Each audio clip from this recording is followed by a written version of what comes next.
Good morning सभी को। Good morning students. Good morning.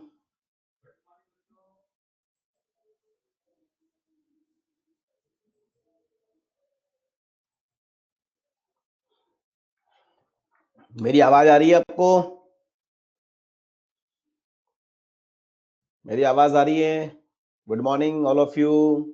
Yes, Surabhi, Nishtha, Gaurav, Nikita बेटा, गुड मॉर्निंग। यस,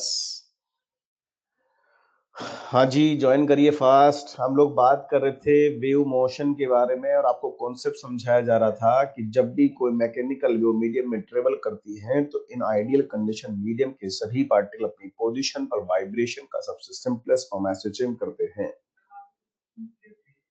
और जो एसएचएम करते हैं वो भी एक सेम टाइप का एसएचएम करते हैं, मतलब सभी का एम्पलीट्यूड सेम, सभी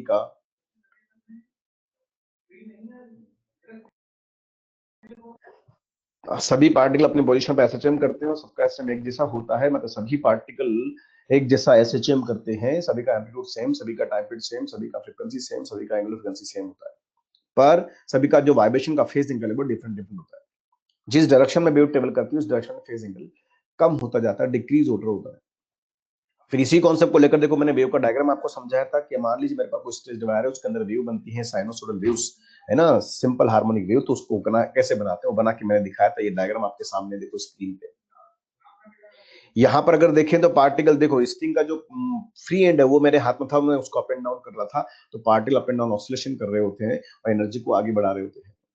बस ध्यान रखें, यहाँ सभी मीडियम का पार्टिकल एसएचएम कर रहा है और सभी का एम्पलीट्यूड सेम एक जैसा एसएचएम कर रहा है, बस सभी का फेज एंगल यहाँ पर क्या होगा, डिफरेंट होता है। जिस तरफ वेव ट्रेवल करती है उस फेज, उस डायरेक्शन में पार्टिकल का फेज एंगल कम होता जाता है। यहाँ पर हमने स्टडी किया था, इस तरह का वेव का डायग्राम बना के भी दिया था और मैंने वेव को कॉन्सेप्ट समझाया था कि जब मीडियम में वेव ट्रेवल करती है तो मीडियम के अंडर में, वेव के अंडर में मीडियम के इनफाइनाइट पार्टिकल अपनी पोजीशन पर एक रिदम में एसएचएम करते हैं। जिस डायरेक्शन में वेव ट्रेवल करती है उस डायरेक्शन में मीडियम के इनफाइनाइट पार्टिकल अपनी पोजीशन पर एक रिदम में एसएचएम करते हैं, उस रिदम को ही हम वेव कहते हैं। लिखा भी मैंने, a rhythm of vibrating particles in the direction of energy propagation is called as waveform, या उसको वेव कहते हैं। तो वेव और एसएचएम में ये डिफरेंस है, एसएचएम में एक पार्टिकल एसएचएम करता है, पर जब वेव की बात करते हैं तो वेव में मीडियम के इनफाइनाइट पार्टिकल अपनी पोजीशन में एक रिदम में एसएचएम करते हैं, उस रिदम को ही वेव कहते हैं। एक group of SHM of particles in the direction of energy propagation is called as wave. अब यहाँ पर मैंने एक वेव का डायग्राम बना के दिखाया था, देखो ये इस तरह होता है, इसमें ये पार्ट होता है, ये पॉजिटिव पार्ट और ये नेगेटिव पार्ट। पॉजिटिव पार्ट को पॉजिटिव पल्स कहते हैं, ये नेगेटिव पल्स है, दोनों को मिलाकर बोलते हैं वन वेव। पर जब वेव की वेव बनती है तो डिस्टेंस कितनी होती है, लैम्डा, एंगल कितना ट्रेस होता है 2 पाई, और टी यहाँ पर क्या है, टाइम पीरियड होता है, और ये तीनों टर्म एक दूसरे के इक्विवेलेंट होती है। मैं इनको ट्रिपल बॉन्ड से दिखा रहा हूँ, ये ट्रिपल बॉन्ड नहीं है, बेसिकली इक्विवेलेंट का साइन है कि जैसे लैम्डा कवर होगा 2 पाई कवर होगा, और 2 पाई कवर होता है तो टाइम टी हो जाता है। किसी भी एक पैरामीटर में अगर थोड़ा सा चेंज करते हैं तो बाकी दोनों पैरामीटर में भी चेंज आता है, और इस चेंज पर क्वेश्चन पूछ लेते हैं, और इसीलिए क्वेश्चन को सोल्व करने के पॉइंट ऑफ व्यू से इस रिलेशन को हम ऐसे कन्वर्ट कर देते हैं इक्वल के साइन, रेशियो में इसको लिखते हैं।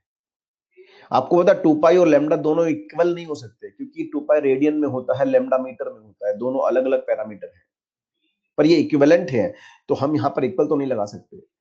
तो इक्वल लाने के लिए मैंने इसको रेशियो में लिख दिया। जब रेशियो में लिखेंगे ना बेटा तो यहाँ पर इक्वल आ सकता है, क्योंकि रेशियो में अगर देखें तो यूनिटलेस टर्म होती है। तो मैंने इस रिलेशन को आगे बढ़ा के लिखा, delta theta upon 2 pi equals to delta x upon lambda equals to delta T upon T होता है। यस, डेल्टा थीटा अगर फेज डिफरेंस है तो ये डेल्टा एक्स पाथ डिफरेंस कहलाता है, और डेल्टा टी टाइम डिफरेंस कहलाता है। ये स्टेटमेंट कहना चाहता है कि अगर 2 पाई लैम्डा के इक्विवेलेंट है तो डेल्टा थीटा डेल्टा एक्स के इक्विवेलेंट होगा, और लैम्डा अगर टी के इक्विवेलेंट है तो डेल्टा एक्स डेल्टा टी के इक्विवेलेंट होगा। ये रिलेशन होता ऐसा है, पर इसको अगर हम सिंप्लीफाई करें, इक्वल में कन्वर्ट करें तो रेशियो में इसको ऐसा लिख सकते हैं, ये रिलेशन ऐसा कहलाता है। इसको बोलते हैं फेज डिफरेंस, इसको बोलते हैं पाथ डिफरेंस, इसको बोलते हैं time difference. Phase difference, path difference, time difference पर रिलेशन होता है। अगर एंगल रेडियन में है तो यहाँ पर डेल्टा थीटा यहाँ पर रेडियन में होगा और ये 2 पाई लिखा जाता है। लेकिन अगर मान लीजिए यहाँ पर ये डिग्री में है तो डेल्टा थीटा डिग्री में है तो नीचे क्या होगा, 360 डिग्री आएगा। कहने का मतलब ध्यान रखिए 2 पाई और लैम्डा इक्विवेलेंट है, तो लैम्डा टी इक्विवेलेंट है, तो इनको इक्वल साइन में कन्वर्ट करें तो उसको ऐसा बोलते हैं, ये फेज डिफरेंस, ये पार्ट डिफरेंस और टाइम डिफरेंस रिलेशन होता है। कोई भी एक चेंज आपको देता है और एक चेंज यहां से पूछता तो हम इससे हम यहाँ से फॉर्मूला बनाते हैं और क्वेश्चन को सोल्व करते हैं। तो इस तरह की बातें हमने करी थी। ये मैंने एक डायग्राम और समझा रखा, देखो यहाँ पर मीडियम के जब वेव ट्रेवल करती है तो मीडियम में दो प्रॉपर्टी बड़ी इंपॉर्टेंट है, इनर्शिया और इलास्टिसिटी। इनर्शिया की वजह से पार्टिकल मीन से दूर जाता है, एनर्जी लेकर जाता है, और इलास्टिसिटी उसे लौट के वापस आता है। तो मीन से जा रहा है ड्यू टू इनर्शिया, और इलास्टिसिटी उसे लौट के मीन पर आता है। ये दो प्रॉपर्टी यहाँ पर होती है। Particle up and down oscillation करता है, एनर्जी को आगे बढ़ाता रहता है। अब एक पॉइंट आप और समझें, time period of wave equals to time period of particle होता है। अब देखो पार्टिकल जो स्टार्टिंग वाला था उसने एक साइकिल पूरा किया टी टाइम, और जब टी टाइम में वो एक साइकिल पूरा करता है तो उतने में एक वेव बन जाती है। इसका मतलब एक वेव को बनने में जो टाइम लगता है वही वेव का टाइम पीरियड कहलाता है। उतने ही टाइम में एक पार्टिकल एक साइकिल पूरा करता है। इसका मतलब time period of particle equals to time period of wave होता है। यस, वेव का टाइम पीरियड क्या है, पार्टिकल का टाइम पीरियड के बराबर होता है। वेव के अंडर में पार्टिकल क्या करते हैं, एसएचएम करते हैं। तो कोई भी एक पार्टिकल जब एक साइकिल पूरा करता है तो जितने टाइम में एक साइकिल पूरा करता है उतने टाइम में एक वेव जनरेट हो जाती है। Time taken to complete one wave is equals to time taken to complete one vibration of particle. दोनों के टाइम पीरियड सेम सेम होते हैं, और जब दोनों के टाइम पीरियड सेम तो दोनों की फ्रीक्वेंसी भी सेम होती है। Number of waves per second is equals to number of oscillation per second. जब दोनों के टाइम पीरियड, पार्टिकल का टाइम पीरियड और वेव का टाइम पीरियड अगर सेम सेम है तो दोनों का फ्रीक्वेंसी भी सेम होगा। हाँ, इंपॉर्टेंट ध्यान रखना, वेव की frequency is equal to particle की फ्रीक्वेंसी। मैंने कहा एक वेव का फ्रीक्वेंसी 500 हर्ट्ज है। 500 हर्ट्ज का मतलब होता है वहां पर 500 वेव पर सेकंड जनरेट हो रही है। एक सेकंड में 500 लैम्डा जनरेट हो रहे हैं, 500 वेव्स प्रोड्यूस्ड पर सेकंड। ऐसी ऐसी एक वेव ये बनी ना, ऐसी ऐसी 500 वेव एक सेकंड बनती है, उसको बोलते हैं 500 हर्ट्ज। या फिर यूं कहते हैं कि उस वेव के अंडर में मीडियम के इनफाइनाइट पार्टिकल अपनी पोजीशन पर अप एंड डाउन ऐसे चल रहे हैं। तो कोई भी एक पार्टिकल आप सेलेक्ट कर लें तो वो पार्टिकल अपनी पोजीशन पर अप एंड डाउन ऐसे चेंज कर रहा है, और वो एक सेकंड में कितनी बार ऑसिलेशन करेगा, 500 बार। 500 oscillation per second is equal to 500 waves produced per second. तो मीनिंग ध्यान रखना, 500 हर्ट्ज का मतलब होता है 500 वेव्स प्रोड्यूस्ड पर सेकंड या 500 ऑसिलेशन प्रोड्यूस्ड पर सेकंड। जब दोनों का टाइम पीरियड सेम सेम है तो दोनों का फ्रीक्वेंसी भी सेम होगा, और जब दोनों का फ्रीक्वेंसी सेम है तो दोनों की एंगुलर फ्रीक्वेंसी भी क्या होगी, सेम होगी। यस, फ्रीक्वेंसी सेम है तो 2 पाई एन, एंगुलर फ्रीक्वेंसी भी क्या होगी, सेम।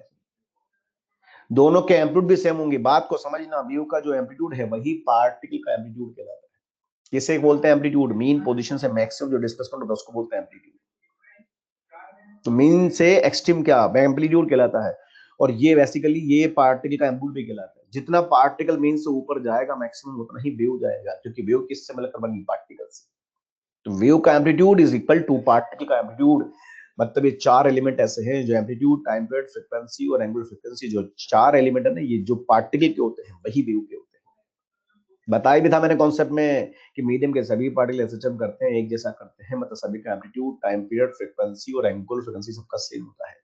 और इन सभी पार्टिकल से मिलकर क्या बना, वेव। इसलिए बोला जाता है कि वेव के चारों एलिमेंट जो होते हैं ना, ये बिल्कुल पार्टिकल के पैरामीटर्स के बराबर होते हैं। जो पार्टिकल के एम्पलीट्यूड ये होते हैं वही वेव का होता है, जो पार्टिकल की फ्रीक्वेंसी होती है वही वेव की फ्रीक्वेंसी होती है, जो पार्टिकल का टाइम पीरियड होता है वही वेव का टाइम पीरियड होता है। ये चारों एलिमेंट ऐसे हैं जो वेव के होते हैं वही पार्टिकल के होते हैं, क्योंकि वेव पार्टिकल से मिलकर बना है। मेरी बातें सुन रहे हैं आप सब लोग? अब थोड़ा सा आगे बढ़ते हैं। देखो ये जो वेव मैंने पढ़ी ना इस चैप्टर के अंदर, इसको बोलते हैं mechanical wave, one dimensional wave, simple harmonic wave. हम इस वेव को मैथ में भी लिखना चाहते हैं। अब देखो मैथ में कैसे लिखते हैं, थोड़ा सा मैं आपको एक्सप्लेन कर दूं। देखो मैथ में कैसे लिखते हैं, आपको थोड़ा सा आइडिया होगा पुराना। जब कोई एक पार्टिकल एसएचएम करता है तो उसकी समीकरण लिखते थे हम लोग, equation y = a sin omega. पढ़ा था ना अपन ने कि अगर पार्टिकल y एक्सिस के अलोंग एसएचएम करता है तो y उसका डिस्प्लेसमेंट होगा, t टाइम पर तो उसका एसएचएम की समीकरण y = a sin omega t होता है। a उसका एम्पलीट्यूड है।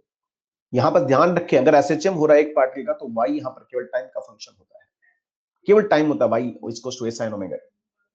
पर जब वेव की बात करते हैं तो वेव में क्या है, बेसिकली इनफाइनाइट इन मीडियम के इनफाइनाइट पार्टिकल अपनी पोजीशन पर एसएचएम करते हैं। यानी वेव बेसिकली है क्या, इनफाइनाइट पार्टिकल का एसएचएम कर रहे पार्टिकल का ग्रुप है। तो जब वेव की इक्वेशन लिखते हैं तो वेव की इक्वेशन में हम लिखा करते हैं ऐसा, उसमें एक टर्म और आती है omega t minus k x. Yes, wave में और एसएचएम में ये डिफरेंस है कि यहाँ पर जो y है वो केवल टाइम का फंक्शन होता है, पर जब वेव की बात करते हैं तो वहां पर फंक्शन वो जो होता है ना, वो टी का और एक्स का दोनों का होता है। बोले सर एक्स क्यों आया, बोले एक्स ये पोजिशन ऑफ पार्टिकल है। मीडियम में एक पार्टिकल नहीं होता वेव के अंदर में, इनफाइनाइट मीडियम के पार्टिकल है। एक पार्टिकल x बराबर 0 पर है, x बराबर 1 पर है, x बराबर 2 पर है, x बराबर 3 पर है, और इन सभी पार्टिकल से मिलकर वेव बना है। तो यहां पर अगर देखें तो यहां एक टर्म और आती है एक्स वाली, और ये एक्स वाली जो टर्म आती है ये बताना चाहते हैं कि पार्टिकल यहाँ एक नहीं है, हजारों पार्टिकल्स हैं, इनफाइनाइट पार्टिकल्स हैं जो अपनी पोजीशन पर ऐसे चम कर रहे हैं, और उन्हीं का जो ग्रुप है उसी को वेव कहते हैं। तो थोड़ा सा मन में समझा के रखना आप लोग कि एसएचएम वेव में ये डिफरेंस है। एसएचएम में वाई केवल टाइम का फंक्शन होता है, पर जब वेव की बात करते हैं तो वाई यहाँ टी और एक्स दोनों का फंक्शन है। एक्स क्यों? क्योंकि यहाँ पर एक नहीं हजारों पार्टिकल्स है, उनकी सबकी पोजीशन अलग अलग है, तो उनकी पोजीशन के रेस्पेक्ट में एक्स बढ़ाता है। अब देखो ये इक्वेशन कैसे आती है, ये हम समझा रहे हैं आपको, है ना। एक छोटा सा डेरिवेशन वापस कर ले कि एक वायर है, स्ट्रिंग है, रिजिड सपोर्ट से कनेक्टेड है। ये वायर का फ्री एंड है, यहां पर मैं डिस्टर्बेंस क्रिएट करता हूं, ये डिस्टर्बेंस वायर के अंदर ट्रेवल करता है, ट्रेवल करता है, ट्रेवल करता है, और अदर एंड में पहुंच रहा होता है, मतलब वेव इसमें जनरेट होती है। अब ये वायर का फ्री एंड है, सबसे पहले डिस्टर्बेंस यहां पर क्रिएट हुआ, सबसे पहले वेव यहां पर जनरेट होती है, तो मैं मान लेता हूं ये वेव के करस्पॉन्डिंग सबसे उसका स्टार्टिंग पॉइंट है, उसको मैथ में बोलते हैं x बराबर 0 पॉइंट। ये वायर का सबसे पहला पॉइंट है जहां सबसे पहले वेव जनरेट हुआ, इसका मतलब यहां पर वेव स्टार्ट हुआ, तो ये वेव का स्टार्टिंग पॉइंट हुआ। हम इसको रेफरेंस पॉइंट भी बोल सकते हैं, रेफरेंस पार्टिकल भी बोल सकते हैं, इसकी पोजीशन को बोलते हैं x बराबर 0। अब x बराबर 0 पर वेव जनरेट होती है, ये वेव का स्टार्टिंग पॉइंट होने की वजह से, और ये जा रही है वेव राइट डायरेक्शन, तो x बराबर 0 के राइट में जाने का मतलब मैं मान लेता हूं ये वेव जा रही पॉजिटिव x में। x बराबर 0 ओरिजिन के राइट में वेव जाना पॉजिटिव, तो इधर जाना क्या हो गया नेगेटिव। तो मैंने मान लिया कि x बराबर 0 पर वेव जनरेट होता है और ये पॉजिटिव x में जा रही 20 स्पीड से। अब समझना मेरी बात ध्यान से, बताइए सबसे पहले जो एनर्जी गेन करता है वो कौन करता है? x बराबर 0 पर जो पार्टिकल बैठा वो एनर्जी गेन करता है और वो अपना एसएचएम स्टार्ट करता है। अगर मैं उसका एसएचएम का इक्वेशन लिखूंगा तो क्या लिखूंगा? a sin omega. बच्चों ये तो एक ही पार्टिकल x बराबर 0 पर है ना, ये तो एक पहला पार्टिकल है और सबसे पहले ये एनर्जी गेन करता है और एसएचएम स्टार्ट करता है, तो मैं इसका इक्वेशन क्या लिखूंगा? y a sin omega. ये तो अकेला एसएचएम हो रहा है और इसका पोजीशन भी कितना x बराबर 0, इसलिए इसमें x की कोई वैल्यू नहीं आएगी, x बराबर 0। अब ये पार्टिकल जब एसएचएम करता है तो इसका कोई इनिशियल फेज एंगल नहीं ले रहा है, ये मीन से मोशन स्टार्ट करता है, टी टाइम पे इसका जो डिस्प्लेसमेंट है अंडर एसएचएम वो कितना है? y, और वो क्या है? a sin omega. आपको ये तो पता है ना ओमेगा टी कौन है? बोले ओमेगा टी इस पार्टिकल का फेज एंगल है टी टाइम पर, और a इसका कौन है? एम्पलीट्यूड। अब आपको तो ये एसएचएम करेगा, एनर्जी को आगे बढ़ाएगा, फिर आगे वाला एसएचएम करेगा, वो एनर्जी को आगे बढ़ाएगा। हमें पता है कि मीडियम के सभी पार्टिकल यहाँ पर जो भी हैं वो सब एसएचएम करेंगे और सब एक जैसा करेंगे, सभी का एम्पलीट्यूड सेम, सभी का फ्रीक्वेंसी सेम होगा, लेकिन सभी का क्या डिफरेंट होगा? सभी के वाइब्रेशन का फेज एंगल डिफरेंट होगा। डिफरेंट भी कैसा होगा? जिस तरफ वेव ट्रेवल करती है, जिस तरफ वेव ट्रेवल करती है फेज क्या होगा? कम होता जाएगा। बोलो कम होता जाएगा कि नहीं जाएगा? लैग करेगा, हो जाएगा। अब देखो मीडियम में आगे हम बात करें तो मीडियम में आगे बहुत सारे पार्टिकल्स है, मैं सबकी बात तो नहीं कर सकता, पर मैं एक पार्टिकल की बात करूंगा, जो उसके लिए बात होगी वो सबके लिए बात हो जाएगी। मैं मान लेता हूँ ये पार्टिकल पी है जो इस रेफरेंस पार्टिकल से एक डिस्टेंस पे बैठा हुआ है, और ये कुछ टाइम बाद एनर्जी गेन करता है और ऐसे चल करता है। मैंने मान लिया कि ये वेव प्रोपगेशन की डायरेक्शन में आगे की तरफ एक्स डिस्टेंस पर एक पार्टिकल पी है, और ये भी पार्टिकल कुछ देर बाद एनर्जी गेन करता है और अपना एसएचएम स्टार्ट करता है। तो जब ये एसएचएम स्टार्ट करता है तो इसका एसएचएम बिल्कुल वैसा ही होता है जैसा इस पार्टिकल का हो रहा था स्टार्टिंग वाले पार्टिकल का हो रहा था, बस फर्क इतना सा है कि ये पार्टिकल कुछ देर बाद एनर्जी गेन करता है। जब ये कुछ देर बाद एनर्जी गेन करता है तो उसका एसएचएम का जो फेज एंगल होता है वो थोड़ा सा पहले वाले केस में क्या होता है? कम होता है। कम होता है कि ज्यादा होता है? बताओ बच्चों, कम होता है, क्योंकि डायरेक्शन में फेज लैग करता है। अब कितना लैग करता हम ये स्टडी कर रहे हैं, तो देखो बात सुनना, लैम्डा डिस्टेंस पर अगर दो पार्टिकल होते हैं तो उनका फेज डिफरेंस कितना होता है? 2 पाई। पढ़ चुके हैं हम लोग। दो पार्टिकल अगर एक दूसरे से लैम्डा डिस्टेंस पे होते हैं तो एट द सेम टाइम उनका फेज डिफरेंस कितना होता है? 2 पाई। तो अगर उनके बीच में यूनिट डिस्टेंस होती है तो बताओ फेज डिफरेंस कितना होगा? 2 पाई अपॉन लैम्डा। होता है कि नहीं होता है? 2 पाई अपॉन लैम्डा। और इसी को फिर आगे बढ़ा दूं तो बताइए, अगर मान लीजिए मैं बोलूं एक्स डिस्टेंस में कितना होगा?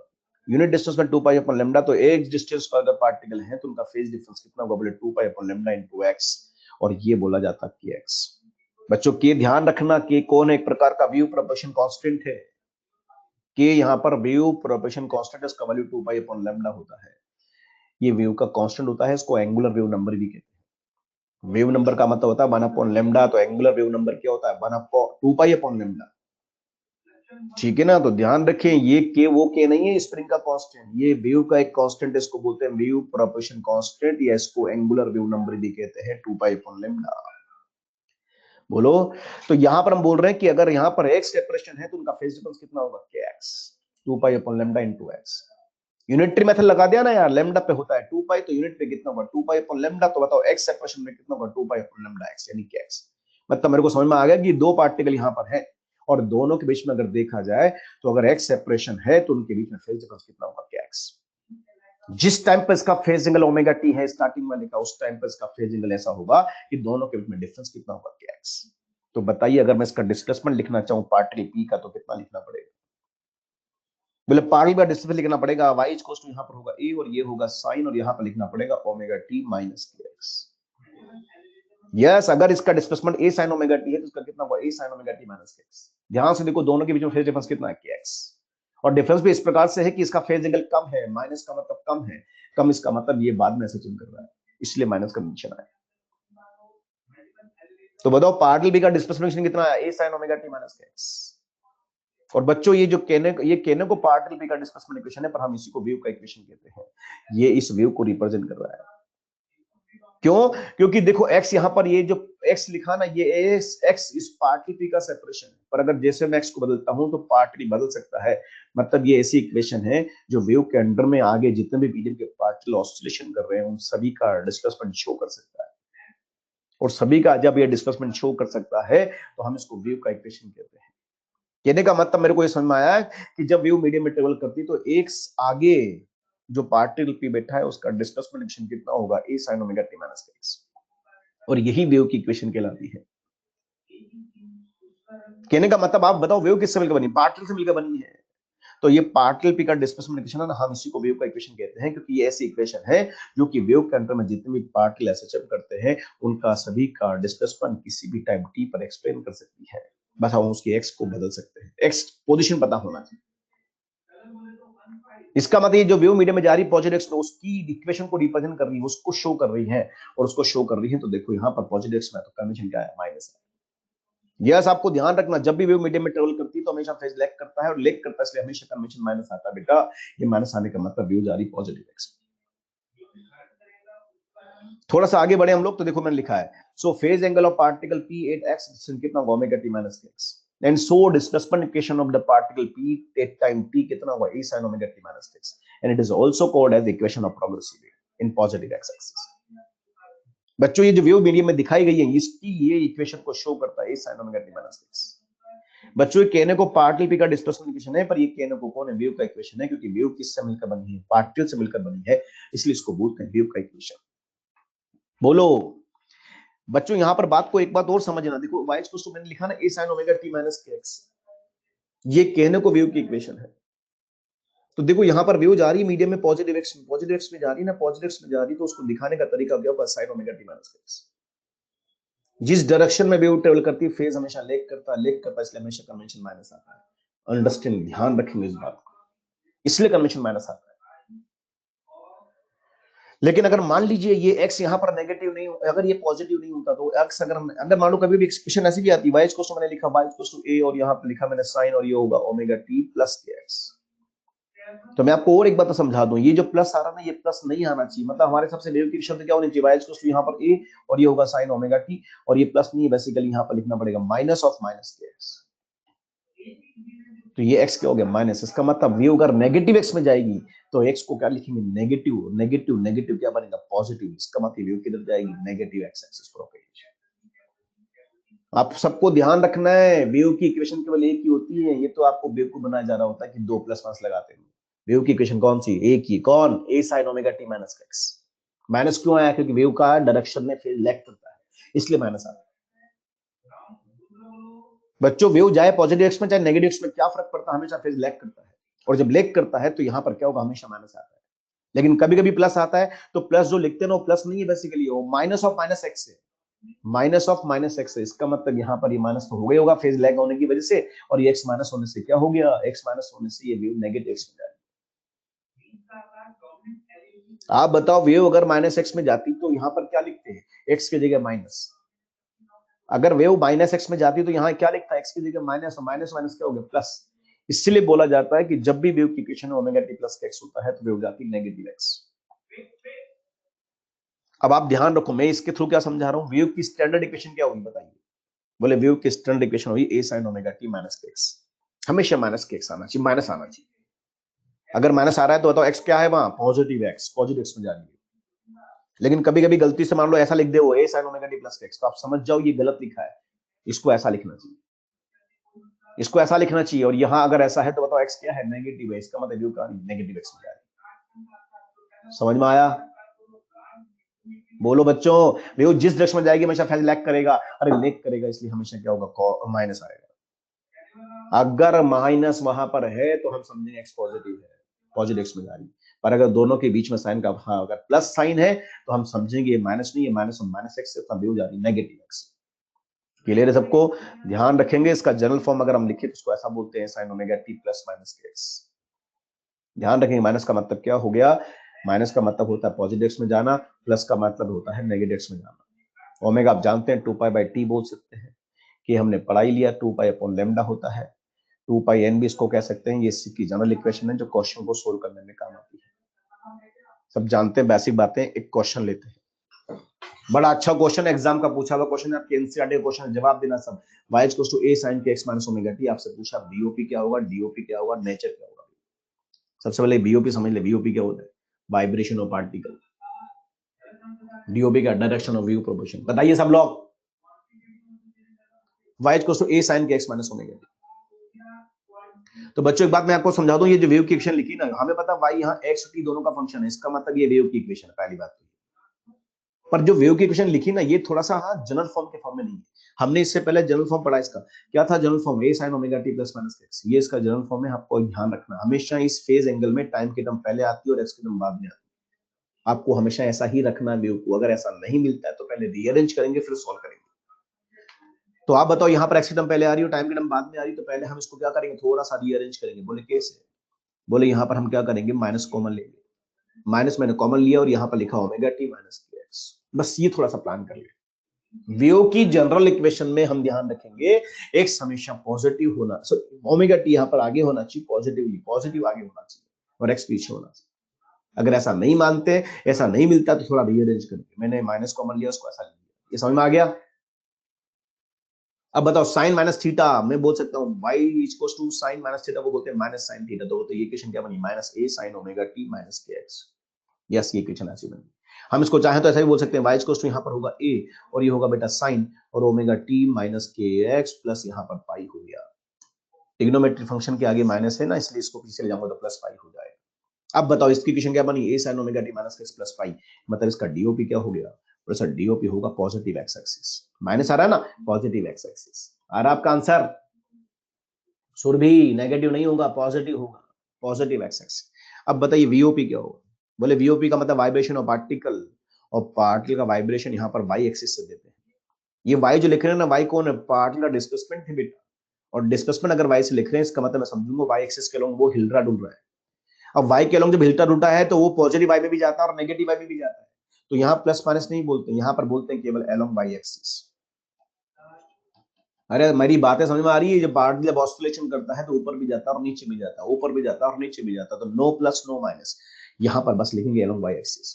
तो ये भी ध्यान रखें, जो डिस्प्लेसमेंट यहाँ पर लिखा है, डिस्प्लेसमेंट वाई लिखा है, इसका मतलब वीओपी वाई एक्सिस के और डीओपी पॉजिटिव एक्स। अब बताओ ये डीओपी और यूओपी दोनों परपेंडिकुलर है, ये एक्स और वाई, जिसका मतलब वेव का नेचर कैसा होगा। बोले यार वेव का नेचर जो होगा ना वो ट्रांसवर्स होगा, ट्रांसवर्स होगा। तो ये वेव ट्रांसवर्स नेचर है, प्लस वाई नहीं होगा बेटा। देखो पार्टिकल जब ऑसिलेशन करता है तो ऊपर भी जाता है प्लस में और नीचे भी तो जाता है ऑसिलेशन कर रहा है निशान पे, और इसीलिए बोलते हैं अलोंग वाई एक्सिस। प्लस में भी होगा माइनस में भी हो सकता है। अब यहाँ एक पॉइंट और समझ लो आप लोग, मैं पहले आपसे पूछ रहा हूँ, सब लोग जवाब देना।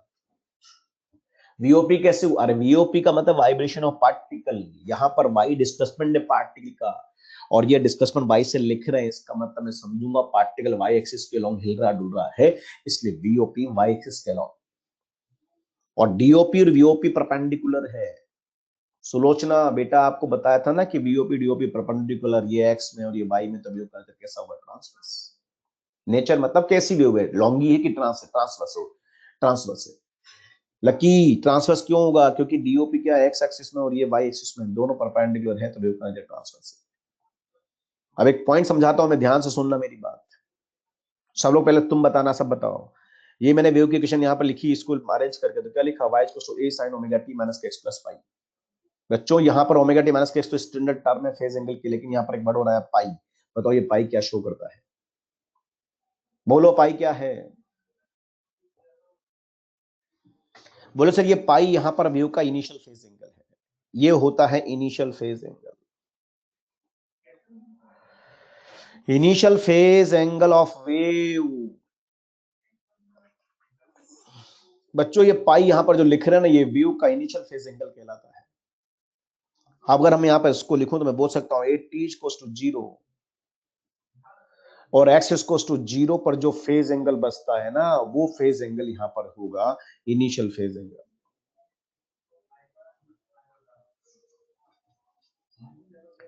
बच्चों यहां पर t को भी 0 कर दिया जाए और x को भी 0 कर दिया जाए तो अगर कोई एंगल बचता है तो उस एंगल को बोलते हैं वेव का इनिशियल फेज एंगल।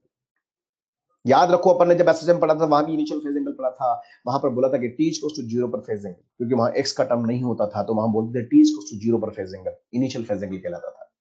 यहाँ पर दो टर्म है x और t दो हैं तो दोनों को जीरो करेंगे, x बराबर 0 t बराबर 0 पर अगर कोई एंगल बचता तो उसको बोलते हैं वेव का इनिशियल फेज एंगल। अभी क्या शो करना चाहता है बेटा? x बराबर 0 t बराबर 0 का मतलब क्या समझे? t बराबर 0 का मतलब स्टार्टिंग टाइम, t बराबर 0 का मतलब स्टार्टिंग टाइम, और x बराबर 0 का मतलब स्टार्टिंग पार्टिकल। अरे वेव के अंदर बहुत सारे पार्टिकल्स होते हैं, तो x बराबर 0 का मतलब स्टार्टिंग पार्टिकल। याद है ना आपको, ये स्टार्टिंग पार्टिकल था हमारा x बराबर 0 वाला starting particle. Starting particle starting time पर अपना मोशन कहां से स्टार्ट करता है उसको दिखाने का तरीका है वेव का इनिशियल फेज एंगल। दोबारा सुनना सब लोग, स्टार्टिंग पार्टिकल स्टार्टिंग टाइम पर अपना motion, starting particle starting time पर अपना मोशन कहां से स्टार्ट करता है उसको दिखाने का तरीका है फेज एंगल। बताओ t बराबर 0 x बराबर 0 पे इनिशियल फेज एंगल यहां कितना आ रहा है? पाई। इसका मतलब मैं समझूंगा स्टार्टिंग पार्टिकल स्टार्टिंग टाइम पर अपना मोशन मीन से स्टार्ट करता है, लेकिन नीचे की तरफ नेगेटिव एक्सट्रीम की तरफ स्टार्ट कर रहा है, और जब नेगेटिव एक्सट्रीम की तरफ स्टार्ट करता है उसका इनिशियल फेज एंगल कितना होगा? पाई। समझना ध्यान से, मैंने एक वेव की इक्वेशन पढ़ी थी अभी, a sin ओमेगा टी, यहां पर लिखा था omega t minus k x, और यहाँ कुछ नहीं था। तो बताओ इसका इनिशियल फेज एंगल कितना है? इसका इनिशियल फेज एंगल यहाँ पर 0 है। इसका मतलब इसका स्टार्टिंग पार्टिकल स्टार्टिंग टाइम पर मीन से मोशन स्टार्ट कर रहा है और ऊपर की तरफ जा रहा है, मीन से ऊपर की तरफ, और ये मीन से कहां जा रहा है? नीचे की तरफ जा रहा है। तो दोनों वेव पॉजिटिव एक्स में जा रही है ये, पर दोनों में डिफरेंस क्या हो गया कि यहाँ स्टार्टिंग पार्टिकल स्टार्टिंग टाइम पर मोशन मीन से ऊपर स्टार्ट करता है पॉजिटिव एक्सट्रीम की तरफ, और यहाँ पर स्टार्टिंग करता है मीन से नेगेटिव एक्सट्रीम की तरफ। पाई समझ में नहीं आया? अरे भाई ये आगे माइनस है ना, तो ट्रिग्नोमेट्री फंक्शन साइन उसके आगे माइनस होता है, इसको अगर मैं हटाता हूं तो पीछे प्लस पाई बोल सकता हूँ। तो ये इक्वेशन बनी sign omega t minus x plus pi, और पाई का मतलब इनिशियल फेज एंगल पाई, इसका मतलब पार्ट मोशन मीन से स्टार्ट करता है पर मीन से कहां जा रहा है? नेगेटिव एक्सट्रीम की तरफ जा रहा है। ऐसा जब पढ़ा ना, मीन पर दो एंगल होते हैं, जाते टाइम 0 होता, आते टाइम क्या होगा? पाई। तो ये पार्टल पाई एंगल रख रहा है स्टार्टिंग वाला, इसका मतलब मीन से कहां जा रहा है? नेगेटिव एक्सट्रीम की तरफ जा रहा है। बोलो। तो ये ध्यान रखें, पार्टिकल स्टार्टिंग वाला मीन से मोशन कहीं से भी स्टार्ट कर सकता है, मीन से ऊपर स्टार्ट कर सकता है, मीन से नीचे स्टार्ट कर सकता है। ऊपर स्टार्ट करेगा तो इक्वेशन ये आएगी, और नीचे स्टार्ट करेगा तो इक्वेशन ये आएगी, पर दोनों जा किधर रही है? Positive x. बोलो। तो इस तरह की बातें हमें ध्यान रखनी है।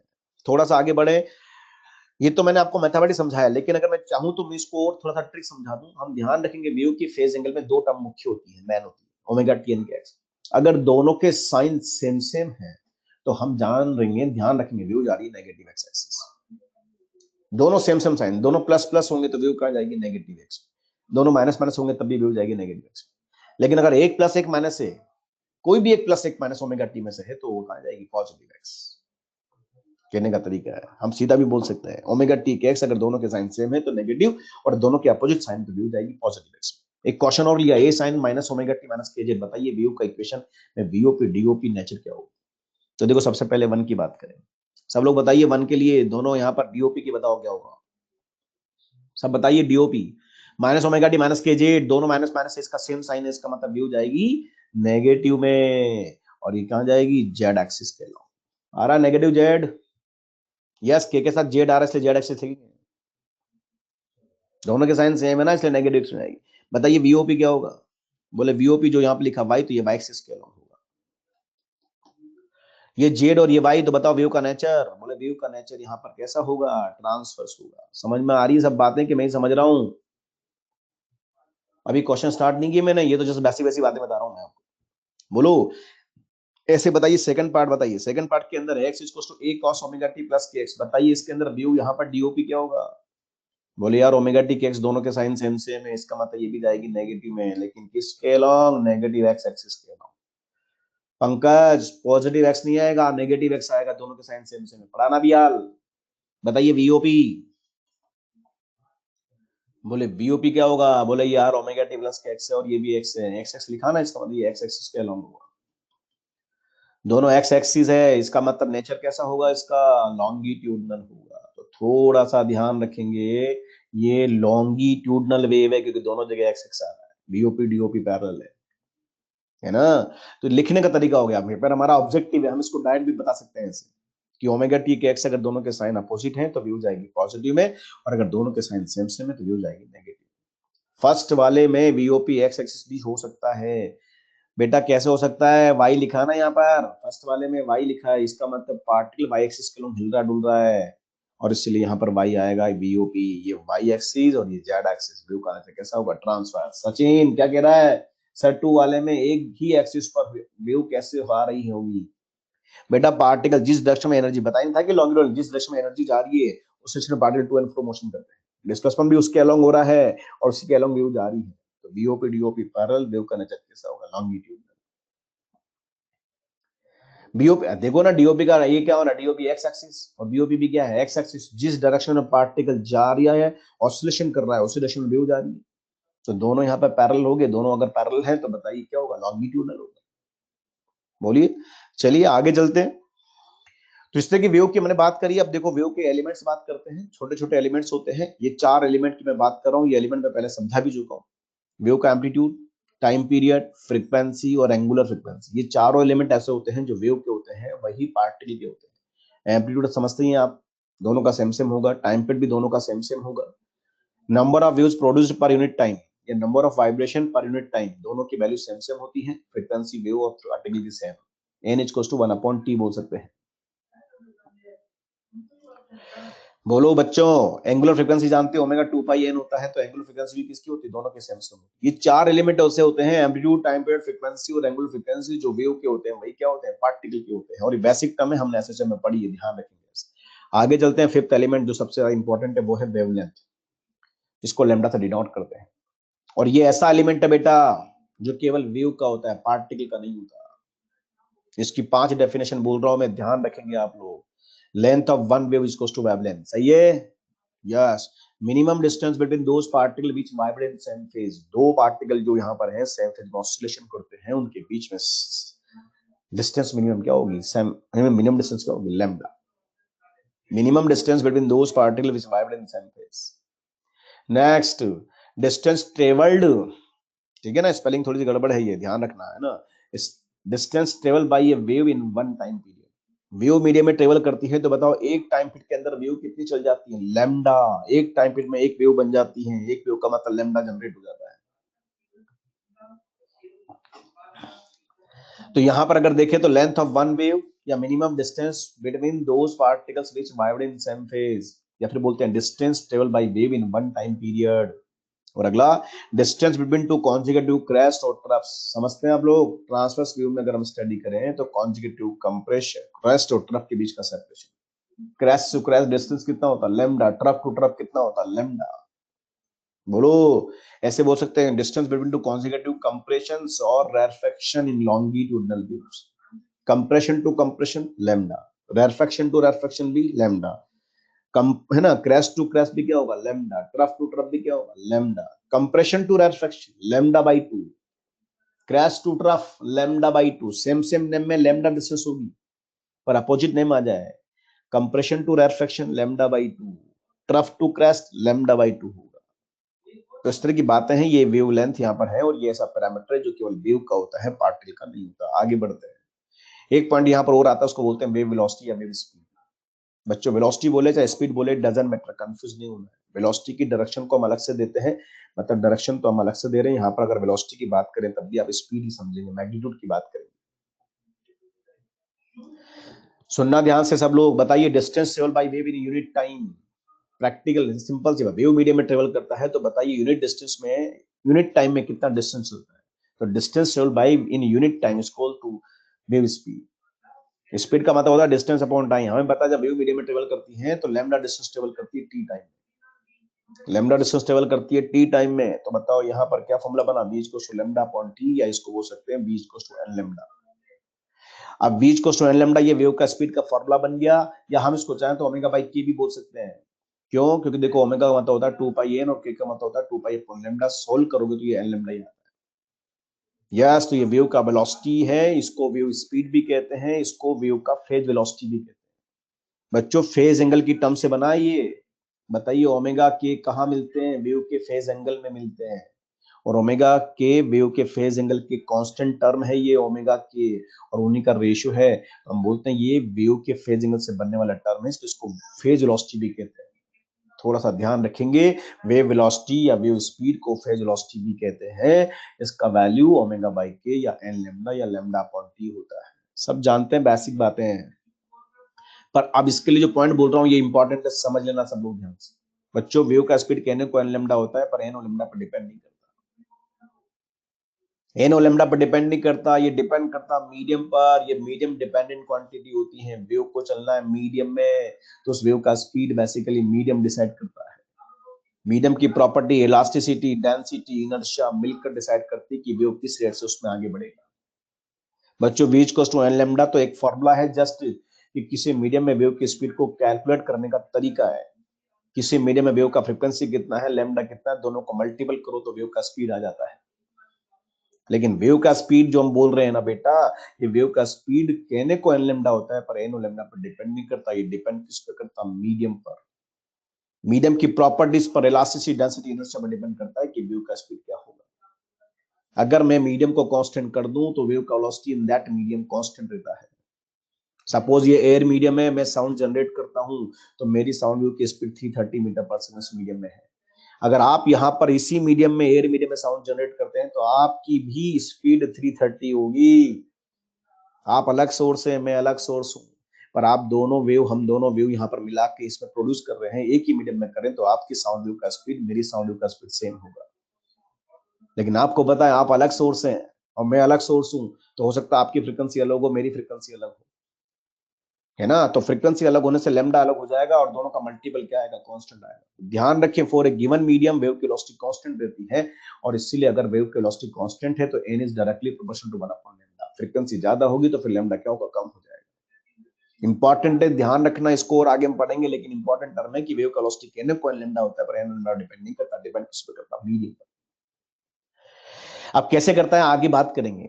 दूसरा पॉइंट एक और देखो, हम लोग बोलते हैं वेव का वेलोसिटी मीडियम डिपेंडेंट है, तो वेव का फ्रीक्वेंसी जो होता है वो सोर्स पर डिपेंड करता है। ये सोर्स का कैरेक्टरिस्टिक्स होता है। आप बताइए वेव को बनाता कौन है, जनरेट कौन करता है? सोर्स जनरेट करता है। तो जब सोर्स जनरेट करता है तो सोर्स उसकी फ्रीक्वेंसी को डिसाइड करता है। जब भी कोई सोर्स किसी वेव को बनाता है तो उसकी फ्रीक्वेंसी को डिसाइड करता है। यानी वेव का जो फ्रीक्वेंसी उसके सोर्स का कैरेक्टरिस्टिक्स है, उसके सोर्स के द्वारा डिसाइड किया जाता है। जब कोई सोर्स किसी वेव को बना देता है, प्रोड्यूस कर देता है, तो उसकी फ्रीक्वेंसी को डिसाइड कर देता है, और जब वो फ्रीक्वेंसी को डिसाइड करता है तो फ्रीक्वेंसी फिर कभी चेंज नहीं होता। अगर वेव एक ही मीडियम में रहता है तब भी फ्रीक्वेंसी कांस्टेंट है, और उसका मीडियम अगर बदल जाए तब भी उसका फ्रीक्वेंसी क्या रहता है? कांस्टेंट रहता है। वेव का फ्रीक्वेंसी जो होता है वह सोर्स डिपेंडेंट प्रॉपर्टी है। आपको पता है स्ट्रिंग के अंदर हम वेव बनाते हैं, तो स्ट्रिंग के अंदर वेव बनाते हैं तो अपना हाथ वहां पर स्ट्रिंग को पकड़ता है और अप एंड डाउन करता है, तो मेरा हाथ वहां पर सोर्स होता है। तो जिस रेट से ये अप एंड डाउन करता है ना बेटा, उसी रेट से पार्टिकल भी यहाँ पर अप एंड डाउन करते हैं, एनर्जी को आगे बढ़ाते हैं। तो जो सोर्स की फ्रीक्वेंसी, अपने हाथ की जो फ्रीक्वेंसी होती है अप एंड डाउन होने की, वही वहां पर स्ट्रिंग का जो पार्टिकल है उसका फ्रीक्वेंसी होता है। ध्यान रखें, वेव का फ्रीक्वेंसी सोर्स डिसाइड करता है, और अगर कोई सोर्स किसी वेव को बना देता है, वो उसकी फ्रीक्वेंसी डिसाइड कर देता है, तो फिर उसकी फ्रीक्वेंसी कभी नहीं होती। अगर कोई वेव यहाँ पर है जिसकी फ्रीक्वेंसी बड़ी फ्रीक्वेंसी है, propagate from one medium to another medium, तो उसकी फ्रीक्वेंसी चेंज नहीं होती। मैं एक छोटा सा क्वेश्चन लूं, पूछा गया क्वेश्चन रुड़की आईआईटी में, आपके मॉडल में क्वेश्चन है। उसने बोला किसी सोर्स ने एक वेव जनरेट किया एयर मीडियम में, और वो वेव मीडियम में ट्रेवल करती हुई एयर मीडियम से वाटर मीडियम में एंटर करती। कहां गई? एयर से वाटर में एंटर गई। अब यहां से उधर गई, तो बताइए यहां पर उधर गई तो मान लेते मैंने एयर का फ्रीक्वेंसी लिखा n, यहाँ n डैश, यहाँ वेलोसिटी v, यहाँ v डैश, और यहाँ लैम्डा, यहाँ लैम्डा डैश। ये ए वेव जनरेट हुई एयर में और यहीं से एंटर करके दूसरे मीडियम में चली गई। बताओ इसके फ्रीक्वेंसी में क्या रिलेशन हो? बोले फ्रीक्वेंसी सेम हो। वेव यहां पर जनरेट हुई तो फ्रीक्वेंसी चेंज नहीं होगी, वेव का फ्रीक्वेंसी कांस्टेंट होता है, सोर्स ने एक बार बना दिया तो उसका फ्रीक्वेंसी कांस्टेंट है, मीडियम एक ही रहेगा तब भी सेम, मीडियम बदल जाएगा तब भी सेम। लेकिन आपको पता मीडियम बदल रहा तो वेलोसिटी बदल जाएगी, v is not equal to v dash. और जब वेलोसिटी बदलेगी और n कांस्टेंट है तो डेफिनेटली कौन बदलेगा, लैम्डा बदलेगा। तो ध्यान रखें, फ्रीक्वेंसी सोर्स डिपेंडेंट प्रॉपर्टी है और वेव का स्पीड मीडियम डिपेंडेंट प्रॉपर्टी है। पूछा गया क्वेश्चन है, आगे क्वेश्चन की बात करूंगा, अभी तो मैं बेसिक्स पढ़ा रहा हूं आपको, फंडामेंटल्स। थोड़ा आगे चलते हैं। एक टर्म यहां पर और आती है पार्टिकल वेलोसिटी। जैसे बच्चों वेव वेलोसिटी होती है ना, वैसे पार्टिकल वेलोसिटी भी होती है। बताओ वेव के अंडर में पार्टिकल क्या करते हैं, एसएचएम करते हैं, वाइब्रेशन करते हैं। और जब एसएचएम करते हैं तो उसका भी स्पीड हम पढ़ सकते हैं, और ये स्पीड ऐसी होती है जो वेव की स्पीड से डिफरेंट होती है। वेव का स्पीड तो for a given medium constant, लेकिन ये स्पीड हर मोमेंट पर वैरी करती है, क्योंकि यहाँ पर ये पार्टिकल क्या करते हैं, एसएचएम करते हैं। एसएचएम स्पीड पढ़ी ना हम लोगों ने, पढ़ी। कैसे करते हैं स्पीड को निकालने का तरीका, बोले डिस्प्लेसमेंट लिखते हैं पार्टिकल पहले तो, उसका टाइम के साथ पार्शियल डिफरेंशिएशन कर देते हैं। डिस्प्लेसमेंट का टाइम के साथ डिफरेंशिएशन करेंगे तो क्या आएगा, स्पीड ऑफ पार्टिकल आता है। यहाँ पर अगर मैं देखूं तो वेव के अंदर में जो पार्टिकल एसएचएम करता है उसका डिस्प्लेसमेंट इक्वेशन कुछ ऐसा होता है, a sin omega t plus minus के x। कंफ्यूज मत होना बच्चों, ये कहने को वेव का इक्वेशन है, पर कहने को ये कौन है, पार्टिकल का डिस्प्लेसमेंट इक्वेशन भी है। बताइए वेव किससे मिलकर बनी है, पार्टिकल से मिलकर बनी है। इसलिए ये जो इक्वेशन लिखे ना, ये वेव की इक्वेशन भी होती है और ये पार्टिकल डिस्प्लेसमेंट इक्वेशन भी होती है। देखो मैं समझाता हूं कैसे। ये एक्स वाली टर्म है, अगर मैं इसको रोक देता हूं, स्टॉप कर देता हूं, तो यहां पर अगर देखें, अगर मैं इसको स्टॉप कर देता हूं तो ये एक पार्टिकल का एसएचएम का इक्वेशन है। एक्स को अगर स्टॉप कर दिया, एक्स को अगर रोक दिया, पोजीशन को पकड़ लिया, रोक दिया, तो बताओ वहां पर एक ही पार्टिकल है, तो वो एक एसएचएम को शो करता है। अगर एक्स को ना रोकें तो ये बहुत सारे एक्स को एक साथ शो कर रहा है, बहुत सारे एक्स को एक साथ शो करने का मतलब एक वेव को शो कर रहा है। तो ये ध्यान रखना, ये वेव का इक्वेशन भी है, और वेव के अंदर में जो पार्टिकल सिस्टम करता है उसका डिस्प्लेसमेंट इक्वेशन भी होता है। अब इसका करेंगे पार्शियल डिफरेंशिएशन, समझ में आ गया ना। पार्शियल क्यों करेंगे, इसलिए करेंगे कि यहाँ जो y है वेरिएबल, वो x और t दोनों पर डिपेंड करता है, और हम यहाँ पर x को कांस्टेंट मानकर t के रेस्पेक्ट में इसका पार्शियल डिफरेंशिएशन करेंगे। तो एक वेरिएबल को कांस्टेंट मान के दूसरे के साथ डिफरेंशिएशन करना, उसको बोलते हैं पार्शियल, जिसको लिखते हैं डेल बाय डेल टी। बताइए क्या आएगा, a omega cos omega t plus minus का x बच्चों। और ये वेलोसिटी ऑफ पार्टिकल कहलाता है। आप ध्यान से देखो, velocity of particle time dependent होता है, और अगर ये वेरिएबल है तो इसका मैक्सिमम वैल्यू कितना होगा, a ओमेगा, पहले भी पढ़ चुके हैं ऐसे। और इसी का एक बार फिर करो डिफरेंशिएशन, तो टाइम डिपेंडेंट फॉर्मूला ये आता है del VP by del T minus omega square A sine omega T plus minus X. हम इसको ऐसा ही बोल सकते हैं, ये कौन है हमारे लिए, वाई, तो इसको बोलेंगे माइनस ओमेगा स्क्वायर वाई। और ये एसएचएम की कंडीशन है। बताइए मैक्सिमम एक्सटेंशन कितना होगा, ओमेगा स्क्वायर है, मिनिमम कितना होगा जी। तो ये सब वेव के पैरामीटर हैं, क्योंकि वेव के अंडर में पार्टिकल क्या करते हैं, एसएचएम करते हैं, तो उसके लिए एसएचएम जो कर रहा पार्टिकल, उससे रिलेट ये कुछ टर्म्स होती है। थोड़ा सा आगे बढ़ते हैं, एक पॉइंट और समझा दूं, उसके बाद क्वेश्चन आएंगे भी, है ना। बात समझना ध्यान से, एक इंपॉर्टेंट कॉन्सेप्ट बहुत समझ लें। 2 मिनट मेरी बात सुन ले ध्यान से। मेरे पास वेव की इक्वेशन ऐसी होती है, y equals to a sin omega t plus minus x। ध्यान से देखो, ये वेव की जो इक्वेशन है, यहाँ पर जो y है वो x t दोनों का फंक्शन है, x पे भी डिपेंड करता है और t पे भी डिपेंड करता है। हम क्या करते हैं, यहाँ पर y का डिफरेंशिएशन करते हैं, पार्शियल डिफरेंशिएशन, एक बार तो टाइम के रेस्पेक्ट में और एक बार करते हैं पोजीशन के रेस्पेक्ट में। y दोनों का फंक्शन है, इसलिए दोनों के रेस्पेक्ट में करते हैं। चलिए del Y by del T को लिखें तो कितना आएगा, A omega cos omega T plus minus k x. ध्यान रखना ये ओमेगा है, कंफ्यूज नहीं होना है। डिफरेंशिएशन किया तो ये प्लस माइनस यहाँ पर होगा, प्लस माइनस है ना बेटा, प्लस माइनस, कंफ्यूज नहीं होना, आप सब भी जानते हैं। ऐसे इसका फिर किया डिफरेंशिएशन, तो यहाँ पर क्या हो जाएगा, ये अब पोजीशन के रेस्पेक्ट में कर रहे हैं ना, तो देखो क्या होगा, साइन का क्या होगा, cos omega t minus plus के एक्स। ये तो कांस्टेंट बाहर आ ही जाएगा। अब बताओ, हम एक्स के रेस्पेक्ट में कर रहे हैं तो ओमेगा टी को तो हमने क्या मान लिया कांस्टेंट, तो इसका क्या हो गया जीरो, पर इसका क्या होगा, के एक्स का के बाहर आ जाएगा। यहाँ ओमेगा आया ना, वैसे यहाँ पर के आएगा। बस ध्यान रखो के आगे प्लस माइनस का साइन, इसलिए प्लस माइनस आएगा। यहाँ ओमेगा ए की प्लस है तो इसलिए प्लस आएगा। ये समझ में आ रहा है। वाई दोनों का फंक्शन था, दोनों के साथ पार्शियल डिफरेंशियल मैंने किया, एक बार रहा टाइम के रेस्पेक्ट में और एक बार पोजीशन के रेस्पेक्ट में, और दोनों का रेशियो बनाना। बच्चों जब दोनों का मैं रेशियो बनाऊंगा, ये फर्स्ट इक्वेशन ये सेकंड इक्वेशन, दोनों का मैं रेशियो बनाऊंगा, तो देखो क्या है, इधर तो आएगा एलएचएस में del Y by del T, और ये है del Y by del X. आप बताओ जब रेशियो बनाएंगे तो ए कट जाएगा, कोस वाली टर्म भी कट जाएगी, तो ऊपर आएगा ओमेगा और नीचे आएगा के विद प्लस माइनस। समझ रहे हैं आप सब। तो del Y by del T upon del Y by del x का वैल्यू आया ओमेगा बाई के और ये प्लस माइनस। अब बताइए del Y by del T को मैंने क्या बोला था, del Y by del T partial differentiation of Y with respect to time, इसको वेलोसिटी ऑफ पार्टिकल बोलते हैं, अब भी हल पढ़ा है इससे पहले। और ये del Y by del X मैंने वैसे लिख दिया। ओमेगा बाई के कौन है, बेसिकली वेव वेलोसिटी, ये वेव वेलोसिटी है। ये v यहां पर जो लिख रहे हैं ये वेव वेलोसिटी है, ओमेगा बाई के माइनस प्लस होगा। अगर मैं इसको रीअरेंज करूं तो मैं बोल सकता हूं velocity of particle equals to minus plus wave velocity into del by by del X होता है। बच्चों मैं आपको समझा दूं, ये relation between phase difference, relation between wave velocity and particle velocity होता है। आप सोचो वेव वेलोसिटी क्या थी, for a given medium constant थी, पर वेलोसिटी ऑफ पार्टिकल हमेशा वेरी करता था।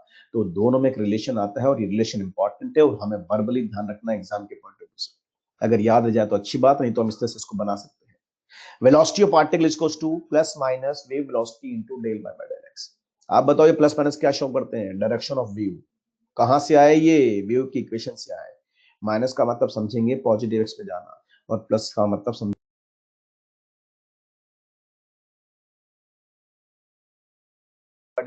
व्यू स्लोप कहलाता है। Del Y by del x का मतलब होता है वाई एक्स ग्राफ का स्लोप, वाई एक्स ग्राफ का स्लोप। और बेटा वाई और एक्स में जो ग्राफ होता है उसको व्यू का ग्राफ कहते हैं। बात को समझना, वाई एक्स में ग्राफ हम बोल रहे हैं, ये यहाँ पर वाई है और ये यहाँ पर एक्स है, और इसमें ग्राफ बनाया जाए ऐसे। स्क्रीन नहीं दिख रही है बेटा, क्या नहीं दिख रही है वास्तव में, बोलो। स्क्रीन दिख रही है कि दिख रही है, yes no lucky, visible sir, आ गई सर। चलो सुनो, तो बात सुनना, ये वाई और एक्स में ग्राफ है। देखो वाई एक्स में जो ग्राफ होता है उसका स्लोप क्या बोलते हैं, del Y by del X, del Y by del X. और वाई एक्स में बेसिकली है कौन, वेव का ग्राफ है। एक्स मतलब बहुत सारे एक्स, बहुत सारे पार्टिकल, एक्स बराबर 0, एक्स बराबर 1, एक्स बराबर 2, एक्स बराबर 3, एक्स बराबर 4। यानी ये यहाँ पर जो ये ग्राफ हमने बनाया वाई एक्स में ग्राफ है, ये बहुत सारे पार्टिकल को एक साथ शो कर रहा है। इसका मतलब ये एक वेव को डिफाइन कर रहा है, ये वेव का डायग्राम है। वाई और एक्स में यहाँ ग्राफ अगर देखें तो Y X graph basically wave का ग्राफ होता है, और इस ग्राफ का जो स्लोप होता है हम उसको वेव का स्लोप कहते हैं, del Y by del X. बोलो। तो वाइस ग्राफ यहां पर है, और ये वाइस ग्राफ जो होता है उसको वेव का ग्राफ कहते हैं, और डेल बाय डेल उसको वेव का स्लोप कहते हैं। इसको वेव स्ट्रेन भी कहते हैं। स्ट्रेन समझते हैं, change in parameter upon parameter का रेशियो। तो बच्चों del Y by del x का होता है very very small change in Y. Del मतलब डिफरेंशिएशन, इसका मतलब होता है वेरी स्मॉल चेंज। तो very very small change in Y with respect to very very small change in X, मतलब ये वाई और एक्स में चेंज का रेशियो है। और वाई एक्स बेसिकली है कौन, वेव के दो पैरामीटर है। वाई ये बताना चाहता है, डेल ओवर डेल का मतलब ये हुआ कि कितने एक्स पर, कितने एक्स पर कितना वाई चेंज हुआ, कितने एक्स पर कितना वाई चेंज हुआ है। यानी वाई और एक्स में चेंज का रेशियो है, और वाई और एक्स बेसिकली कौन है, वेव के दो पैरामीटर है जिससे मिलकर वेव बना है। तो वेव के पैरामीटर में चेंज का रेशियो है, और इसलिए इसको वेव का स्ट्रेन भी कहते हैं। ये वर्ड से ध्यान रखें आप लोग।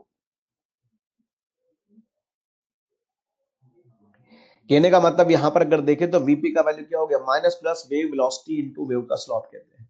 ये रिलेशन बन गया कि वाई एक्स टी दोनों का फंक्शन है, तो मैंने दोनों का साथ डिफरेंशिएट किया, एक बार टाइम केस में और एक बार पोजीशन के रेस्पेक्ट में। दो इक्वेशन बनी, दोनों का मैंने रेशियो बनाया, और जब दोनों का रेशियो बनाया तो मेरे पास आया ये, और एक रिलेशन बन गया, velocity of particle equals to minus plus wave velocity into del by del X होता है।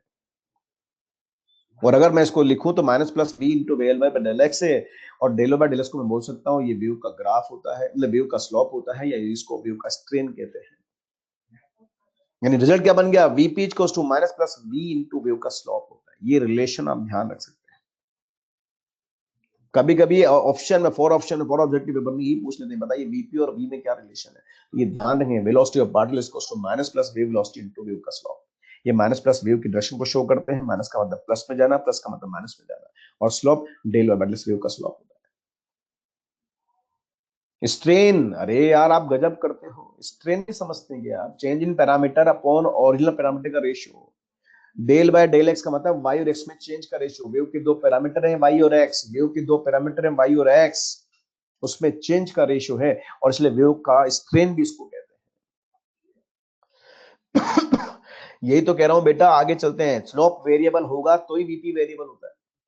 हाँ, अच्छी बात पूछ लिया आपने। आप देखो VP equals to minus plus wave velocity into wave का स्लोप। आपको पता है स्लोप वेरिएबल होता है ग्राफ में हमेशा। इस ग्राफ में, वेव के ग्राफ में, वेव का ग्राफ ऐसा होता है ना, तो वेव का slope, graph slope, slope variable है लेकिन वी तो कांस्टेंट होता है, तभी तो वीपी हर जगह क्या होता है, कांस्टेंट वेरिएबल होता है। तो वीपी वेरिएबल है स्लोप वेरिएबल होने की वजह से। एक क्वेश्चन लेते हैं, देखो इस क्वेश्चन, इस कॉन्सेप्ट को यूज कैसे करते हैं। क्वेश्चन क्या है, सुनना ध्यान से। मैंने वाई और एक्स में आपको एक ग्राफ बना के दिया, ये वेव का ग्राफ है और ये वेव है ट्रांसवर्स वेव, पॉजिटिव एक्स में जा रही है।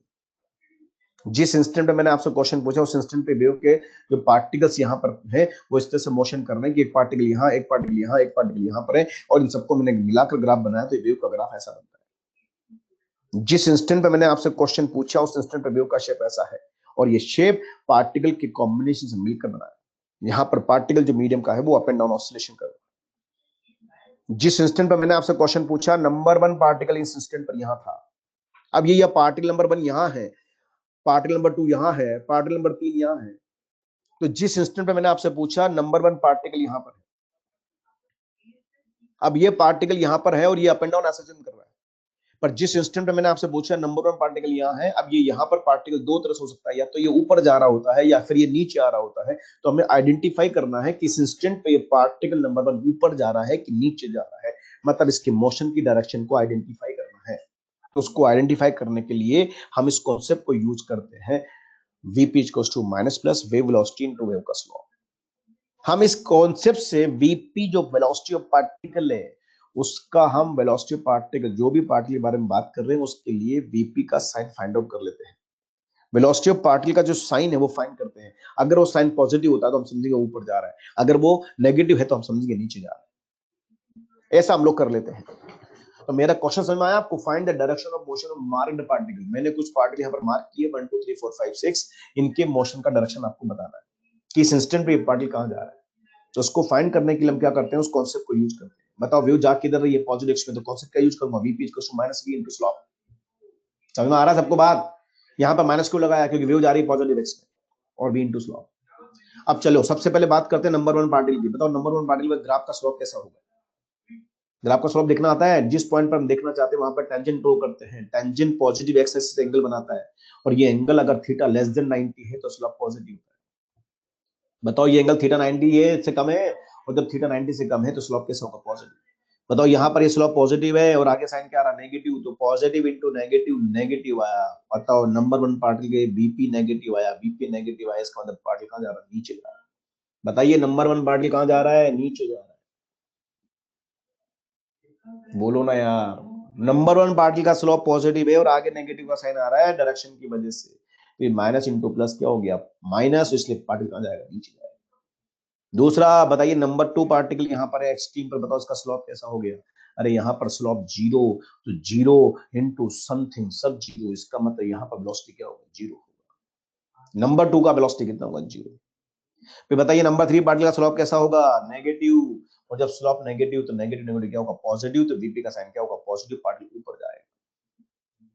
नंबर 4 पार्टिकल यहाँ पर है, बताओ इसका स्लोप कैसा है, इसका स्लोप भी नेगेटिव है बेटा, तो नेगेटिव नेगेटिव क्या होगा, पॉजिटिव, ऊपर जाएगा। बताइए नंबर 5 पार्टिकल, बताओ इसका वेलोसिटी यहाँ पर स्लोप कैसा, zero, zero into something zero, तो जीरो हो जाएगा। ऐसे बताओ नंबर 6 पार्टिकल का स्लोप क्या है, नंबर 6 पार्टिकल का slope positive, positive into negative कहां जाएगा, नीचे जाएगा। कहने का मतलब इस कॉन्सेप्ट से हम लोग वेव के अंदर में जो पार्टिकल सिस्टम करते हैं उनका किसी भी इंस्टेंट पे मोशन का डायरेक्शन फाइंड आउट कर सकते हैं। नहीं समझ में आया? बोलो मेरी बातें समझ में आ रही है आपको कि मैं ही समझ रहा हूं अकेला? बात को समझना। अगर मान लीजिए वेव नेगेटिव एक्स में जाती तो बच्चों, अगर यही क्वेश्चन होता और व्यू नेगेटिव में जाती तो क्या फर्क पड़ता, कॉन्सेप्ट हम ये यूज करते हैं, v equals to plus v into slope. ये ध्यान रखना है आपको, माइनस का मतलब पॉजिटिव में जाना, प्लस का मतलब नेगेटिव में जाना, नेगेटिव ये लेते। अब आप बताओ यहाँ पर स्लॉप कैसा था, पॉजिटिव, पॉजिटिव पॉजिटिव पॉजिटिव, पानी ऊपर जाएगा। यहाँ स्लॉप जीरो था तो ये एक्सट्रीम पर जीरो होगा, ये डाउन बढ़ जाएगा, ये डाउन बढ़ जाएगा, मतलब जो भी इनकी मोशन की डायरेक्शन थी उसके जस्ट रिवर्स हो जाएगी। बना सकते हैं अब तो स्लॉप देख के। ये तो हुआ कॉन्सेप्चुअली क्वेश्चन करना, लेकिन अगर हम इस क्वेश्चन को चाहें तो ट्रिक से भी कर सकते हैं। ट्रिक क्या वो समझ लें, ट्रिक क्या वो समझ लें। तो देखो ये प्रोग्रेसिव वेव है, जिस इंस्टेंट में मैंने क्वेश्चन पूछा ग्राफ ऐसा था, लेकिन आपको पता है ये wave travelling wave, progressive wave, मेरी प्रोग्रेस कर रही है। ये जा किधर रही है, पॉजिटिव एक्स में। तो बताइए आफ्टर सम मोमेंट अगर देखा जाए तो वेव अपनी डायरेक्शन में थोड़ी सी आगे बढ़ जाएगी। थोड़ी सी जब आगे बढ़ेगी तो मैं इसको हल्का सा आगे शिफ्ट करके भी स्टडी कर सकता हूं कि पार्टिकल कौन कैसा कहां कैसे मोशन कर रहा है। तो ये वेव की शिफ्टिंग का फिनोमिना है, इससे भी हम क्वेश्चन को ट्रिक से सोल्व कर सकते हैं। एग्जाम में जब भी क्वेश्चन आता है आपको डायग्राम बना के देता है और पूछता है कि बताओ ये पार्टिकल किधर जा रहा है, तो आपको कुछ नहीं करना है। आपको क्या करना है, जो भी डायग्राम आपको बना के दिया ना वैसे के वैसे उसको राइट जिस तरफ वेव जा रही है उस तरफ उसको शिफ्ट करना है। शिफ्ट करने का तरीका समझ लें। मान लीजिए मैंने कहा ये डायग्राम मेरा डार्क कलर का है, ये वेव का डायग्राम था, अब ये वेव जा रही पॉजिटिव में, तो उसको मैं शिफ्ट करूंगा। शिफ्ट कैसे करूंगा, बोले जो भी एक्स एक्सिस का कटिंग पॉइंट है उसको थोड़ा सा जिस तरफ वेव ट्रेवल करती है उस तरफ आगे बढ़ा दो, आगे बढ़ा दो, इसको भी थोड़ा आगे बढ़ा दो और इसको भी थोड़ा आगे बढ़ा दो। जो भी एक्स एक्सिस का कटिंग पॉइंट है, एक्स एक्सिस का कटिंग पॉइंट है, एक्स एक्सिस का जो कटिंग पॉइंट है उसको जिस तरफ वेव जा रही है उस तरफ आगे बढ़ा दो। आगे बढ़ाने के बाद उन सभी पॉइंट्स को बिल्कुल वेव की शेप में आपको मिलाना। आप बताओ ये दो पॉइंट जो डार्क वाले थे पहले यहां थे, अब आगे चलकर यहां आ गए, और ये शेप ये पल्स ऐसी है तो यहां पर भी हमने इस पल्स को ऐसे बना दिया, डैश डैश करके बना दिया और ये से बना। ये वर्टिकल लाइन को टच कर रहा था, मैंने इसको इससे बढ़ा के वर्टिकल लाइन को टच करा दिया। यानी अगर देखा जाए तो आफ्टर सम मोमेंट इस वेव का शेप ऐसा हो जाता है आगे बढ़। ओके, अब बताइए नंबर 1 पार्टिकल कहां था, यहां था। बोलो, जब मैंने क्वेश्चन पूछा था नंबर 1 पार्टिकल यहां था, बताइए आफ्टर सम मोमेंट अगर देखा जाए, आफ्टर सम मोमेंट अगर देखा जाए तो इस पॉइंट के जस्ट नीचे वेव लाई कर रही है। इसका मतलब ये पार्टिकल डेफिनेटली कहां गया होगा, नीचे गया होगा।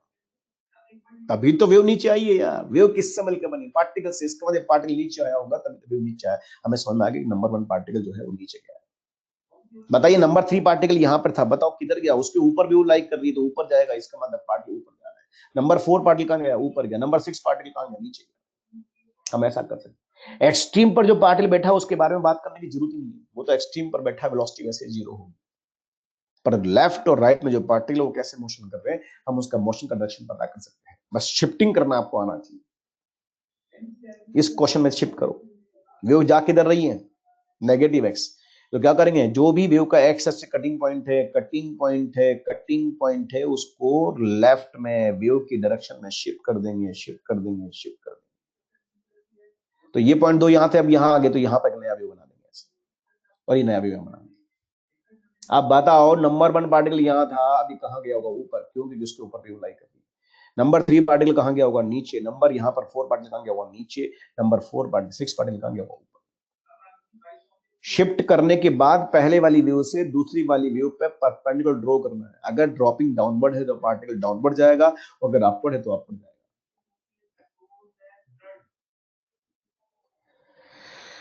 क्वेश्चन में अगर देखा जाए ये हम, अरे बेटा एक्स की डायरेक्शन हमेशा देगा विवेक कुमार, वेव किधर जा रही है उसके हिसाब से तो आप पार्टिकल डायरेक्शन को बता सकते हैं। तो हमेशा आपको आइडेंटिफाई करेगा, मतलब हमेशा आपको क्वेश्चन में देगा कि वो वेव की डायरेक्शन क्या है। वेव की डायरेक्शन होगी तभी तो आप पार्टिकल के मोशन की डायरेक्शन को पता कर सकते हैं। हाँ, ये जरूर है कि उल्टा कर दे, पार्टिकल के मोशन की डायरेक्शन आपको दे दे और वेव की डायरेक्शन आपसे पूछ ले, तो वो भी कर सकता है। वो डिपेंड करता है क्वेश्चन में क्या पूछा। तो इससे हम लोग कर सकते हैं, इस तरह का कॉन्सेप्ट हम ध्यान रखेंगे। ये व्यू का कॉन्सेप्ट है। थोड़ा सा आगे बढ़ते हैं, अब क्वेश्चन की बात करते हैं। बड़ा अच्छा क्वेश्चन है, पढ़िए सभी। The figure shows an instantaneous profile of a rope carrying progressive wave moving left to right. Left to right मतलब वेव ऐसे जा रही है, ठीक है, लेफ्ट टू राइट जा रही है। हम मान सकते हैं लेफ्ट राइट का मतलब पॉजिटिव डायरेक्शन में जा रही है। अब जब लेफ्ट टू राइट जा रही है तो बताओ वेव ऐसा बन रहा है। किसी इंस्टेंट में आपको ग्राफ बना के दिया है, आपसे पूछा है phase at A is greater than phase at B, phase at B is greater than phase at A. मतलब हमें ए और बी पर फेज एंगल चेक करना है। तो आपको मैंने बताया था जब वेव मीडियम में ट्रेवल करती है तो जिस डायरेक्शन में वेव ट्रेवल करती है उस डायरेक्शन में फेज लैग करता है। तो बताओ यहां पर दो पोजीशन है ए और बी, किस पोजीशन में फेज एंगल ज्यादा होगा, बोलो किस फेज एंगल किस पोजीशन पे ज्यादा होगा। ए पर जिस तरफ वेव ट्रेवल करती है ना बेटा, जिस तरफ वेव ट्रेवल करती है उस डायरेक्शन में फेज कम होता जाता है, क्योंकि ये वाला पार्टिकल बाद आगे वाला पार्टिकल देर से एनर्जी गेन करता है, और जब देर से एनर्जी गेन करता है तो उसका फेज एंगल कम, इसका फेज एंगल ज्यादा। मतलब रिजल्ट बना कि फेज एंगल जो होगा ना, phase angle at A greater than phase angle at B. A का फेज एंगल ज्यादा होगा, कौन बोल रहा, ए का फेज एंगल ज्यादा होगा। जिसका फेज एंगल ज्यादा होगा वो पहले सिस्टम करेगा, मतलब जिस तरफ व्यू ट्रेवल करती है आगे वाला पार्टिकल देर से एनर्जी गेन करता है, उसका फेज एंगल कम होगा। ए का फेज एंगल ज्यादा, बी का फेज एंगल कम। ए का फेज एंगल ज्यादा, बी का, पहला ऑप्शन तो करेक्ट हुआ। फिर बोलते हैं मोशन की डायरेक्शन क्या होगी, बोले यार वेव जा किधर रही है, पॉजिटिव एक्स में, तो क्या करते हैं ऑसिलेशन उसको शिफ्ट कर देते हैं, करें शिफ्ट। तो देखो मैंने इस पॉइंट को थोड़ा सा आगे बढ़ाया, इस पॉइंट को थोड़ा सा आगे बढ़ाया, इस पॉइंट को थोड़ा सा आगे बढ़ाया और उसी फॉर्म में वेव बना दिया। तो ये वेव यहां पर ऐसा बना है ना। तो बताओ ए जो पार्टिकल है वो कहां गया होगा, नीचे गया होगा, क्योंकि उसके नीचे वेव लाई कर रही है। बताओ बी वाला पार्टिकल कहां गया होगा, ऊपर गया होगा। तो ए पार्टिकल तो गया नीचे और बी पार्टिकल गया अपवर्ड। तो ए गया मूविंग अपवर्ड, ये गलत हो गया, ये भी गलत हो गया, ये सही हो गया। B is moving upward, yes ये सही हो गया। तो ए और डी करेक्ट ऑप्शन है, आंसर सेकंड है। बोलो, तो इससे हम लोग कर सकते हैं, शिफ्टिंग करके पता कर सकते हैं। एक क्वेश्चन और करते हैं, देखो वेव की कॉन्सेप्ट आ गया, आप लोग वेव पर क्वेश्चन करना, आप सबको तैयार हो जाओ। आपसे बोला in a transverse wave distance of fifth crest and ninth crest are 35 centimeter and 63 centimeter from the center of disturbance, है ना। कोई सेंटर ऑफ डिस्टर्बेंस से जहां पर डिस्टर्बेंस क्रिएट हुआ उससे फिफ्थ क्रेस्ट की बात करें, है ना, और उससे नाइन्थ क्रेस्ट की बात करें, तो फिफ्थ क्रेस्ट का जो सेपरेशन है वो तो कितना हो गया, 35 सेंटीमीटर है, और नाइन्थ क्रेस्ट का जो सेपरेशन है वो कितना हो गया, वो 63 सेंटीमीटर। बच्चों समझना है ना, ये फिफ्थ क्रेस्ट है और ये नाइन्थ क्रेस्ट है, उन दोनों का सेपरेशन आपको देगा, ये सेंटर ऑफ डिस्टर्बेंस है, सेंटर ऑफ डिस्टर्बेंस है, ये डिस्टेंस 35 और ये कितना है 63। तो आप बताइए इन दोनों के बीच का सेपरेशन कितना होगा। बोले यार ये फिफ्थ क्रेस्ट है और ये नाइन्थ क्रेस्ट है, इसका मतलब ये डिस्टेंस 4 लेमडा होगा। अरे क्रेस्ट टू क्रेस्ट लेमडा होता है ना, तो फिफ्थ से नाइन्थ क्रेस्ट का सेपरेशन कितना होगा, 4 लेमडा, और 4 लेमडा का जो वैल्यू होगा वो कितना होगा, 63 माइनस 35 होगा, अल्टीमेटली कितना होगा, 28 होगा। तो बताओ इस क्वेश्चन में लेमडा कितना होगा, बोले लेमडा का वैल्यू होगा 28/4, अल्टीमेटली 7 होगा, 7 सेंटीमीटर यहाँ पर वेव का वेवलेंथ होगा। कुछ समझ में आ रहा कि नहीं आ रहा, कि मैं समझ रहा हूँ। फिफ्थ क्रेस्ट और नाइन्थ क्रेस्ट के बीच का सेपरेशन यहाँ पर कितना है ये दिया, तो फिफ्थ क्रेस्ट नाइन्थ क्रेस्ट का सेपरेशन 4 लेमडा होता है, और वो कितना होगा इन दोनों का सेपरेशन, है ना, और ये उन दोनों का सेपरेशन है, उन दोनों का सेपरेशन है, तो बताओ ये डिस्टेंस कितनी होगी, 28। तो लेमडा का वैल्यू ऐसा होगा। फिर उसने बोला if wave take 2 second from fifth crest to ninth crest, 5 crest से नाइन्थ क्रेस्ट तक जाने में उसको टाइम कितना लगता है, 2 सेकंड। तो आप बताओ वेव का स्पीड पता कर सकते हैं, वेव का स्पीड होता है डिस्टेंस अपॉन टाइम। बताइए डिस्टेंस कितना चल रहा है, 28, फिफ्थ के नाइन्थ क्रेस्ट का मतलब 28 सेंटीमीटर चल रहा है, और टाइम कितना 2, तो इसका मतलब 14 सेंटीमीटर पर सेकंड वेव का स्पीड होगा। नहीं आ रहा 14, कौन बोल रहा है, ये 3.5, 2 सेकंड लगता है उसको जाने में। अरे बेटा टाइम नहीं पूछ रहा आशिक गुप्ता। तो यहां पर अगर देखें तो उसको 14 सेंटीमीटर पर सेकंड उसकी स्पीड होगी। स्पीड समझ में आ गया, लेमडा समझ में आ गया, तो बताओ फ्रीक्वेंसी का फॉर्मूला क्या होगा, n बराबर v अपॉन लेमडा। v कौन है, v यहाँ पर दे रखा 14 और लेमडा कितना 7, आंसर आएगा 2। 2 यहाँ पर कौन होगा, हर्ट्ज हो जाएगा। तो वेव के छोटे छोटे एलिमेंट है, फंडामेंटल एलिमेंट है, सेंटर ऑफ डिस्टर्बेंस से ये हमें सेपरेशन दिया हुआ था, तो फिफ्थ क्रेस्ट नाइन्थ क्रेस्ट, तो फिफ्थ क्रेस्ट से नाइन्थ क्रेस्ट का सेपरेशन 4 लेमडा है, वो हमारे पास 28 होगा। लेमडा हमारे पास आ गया 7 सेंटीमीटर। लेमडा क्या होती है, आप बताओ क्रैश टू क्रैश डिस्टेंस कितना होगा, 4 लेमडा, 4 लेमडा का वैल्यू 28, तो लेमडा कितना होगा 28/4। लकी लेमडा का वैल्यू कितना होगा 28/4 हो जाएगा, मतलब 7 सेंटीमीटर होगा। आगे चलते हैं, एक क्वेश्चन और करते हैं। The mathematical forms of the 3 sinusoidal travelling wave are given by, ये वेव 1 की इक्वेशन दे रखी है, वेव 2 की इक्वेशन दे रखी है, और ये वेव 3 की इक्वेशन दे रखी है। आपको पता है वेव की इक्वेशन हम पढ़ते हैं ना, omega t minus k x होता है, एक्स का जो कोएफिशिएंट है उसको हम के कहते हैं, और टाइम का जो कोएफिशिएंट उसको ओमेगा कहते हैं, और ट्रिग्नोमेट्री फंक्शन के आगे जो टर्म आती है उसको एम्पलीट्यूड कहते हैं। 4 ऑप्शन दिए हैं, एक ऑप्शन टिक करना है। बोलो, तो चलिए हम बात करते हैं। Wave 1 has greatest wave speed. Surabhi क्या कह रही है आप, फ्रीक्वेंसी का मतलब 1/t, हाँ सही तो है, फ्रीक्वेंसी का मतलब 1/t तो है, तो टाइम पीरियड का निकाला इसका अपन ने, मतलब टाइम दे रखा था उससे 2 सेकंड। अरे भाई इतना छोटा सा क्वेश्चन, उसमें कंफ्यूज हो रहे हैं आप, बताइए।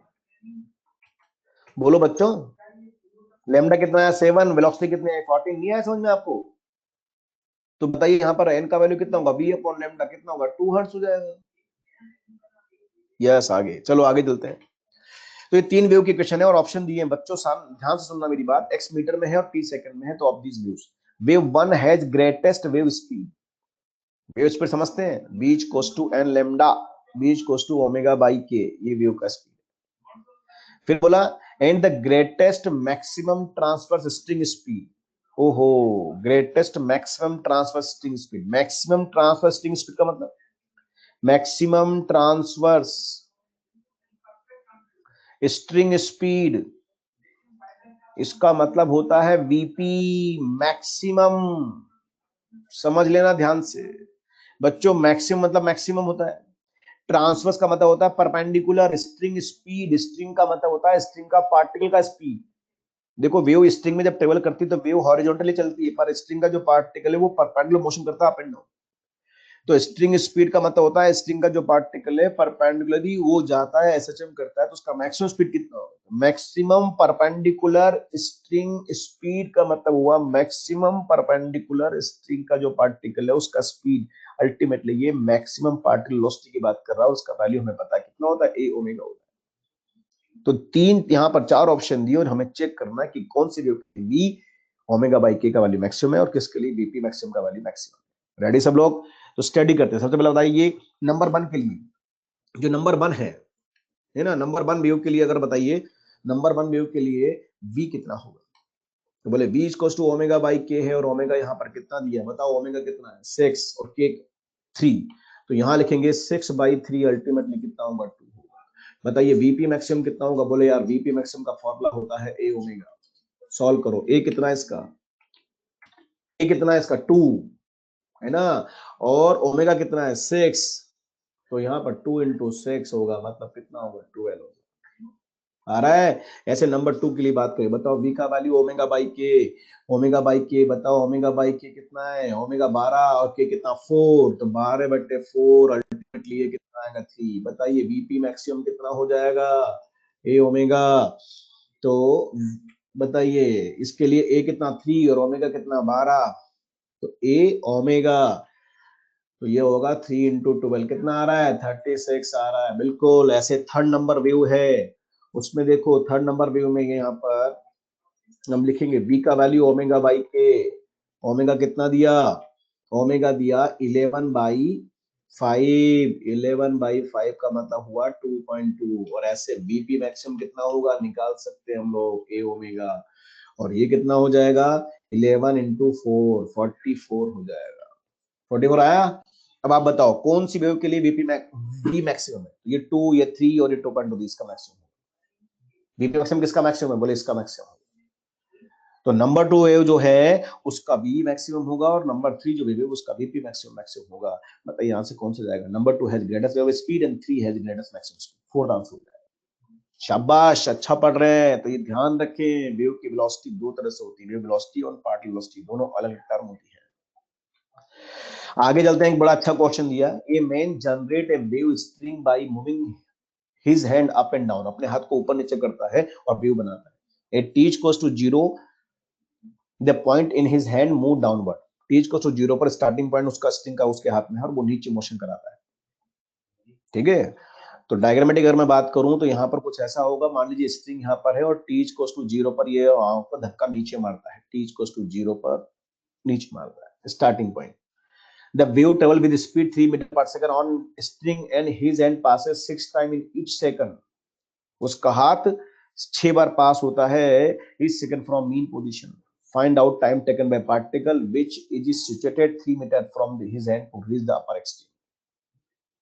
सबको रटा हुआ है 1.25 है ना, कर लिया पहले से, वेरी गुड।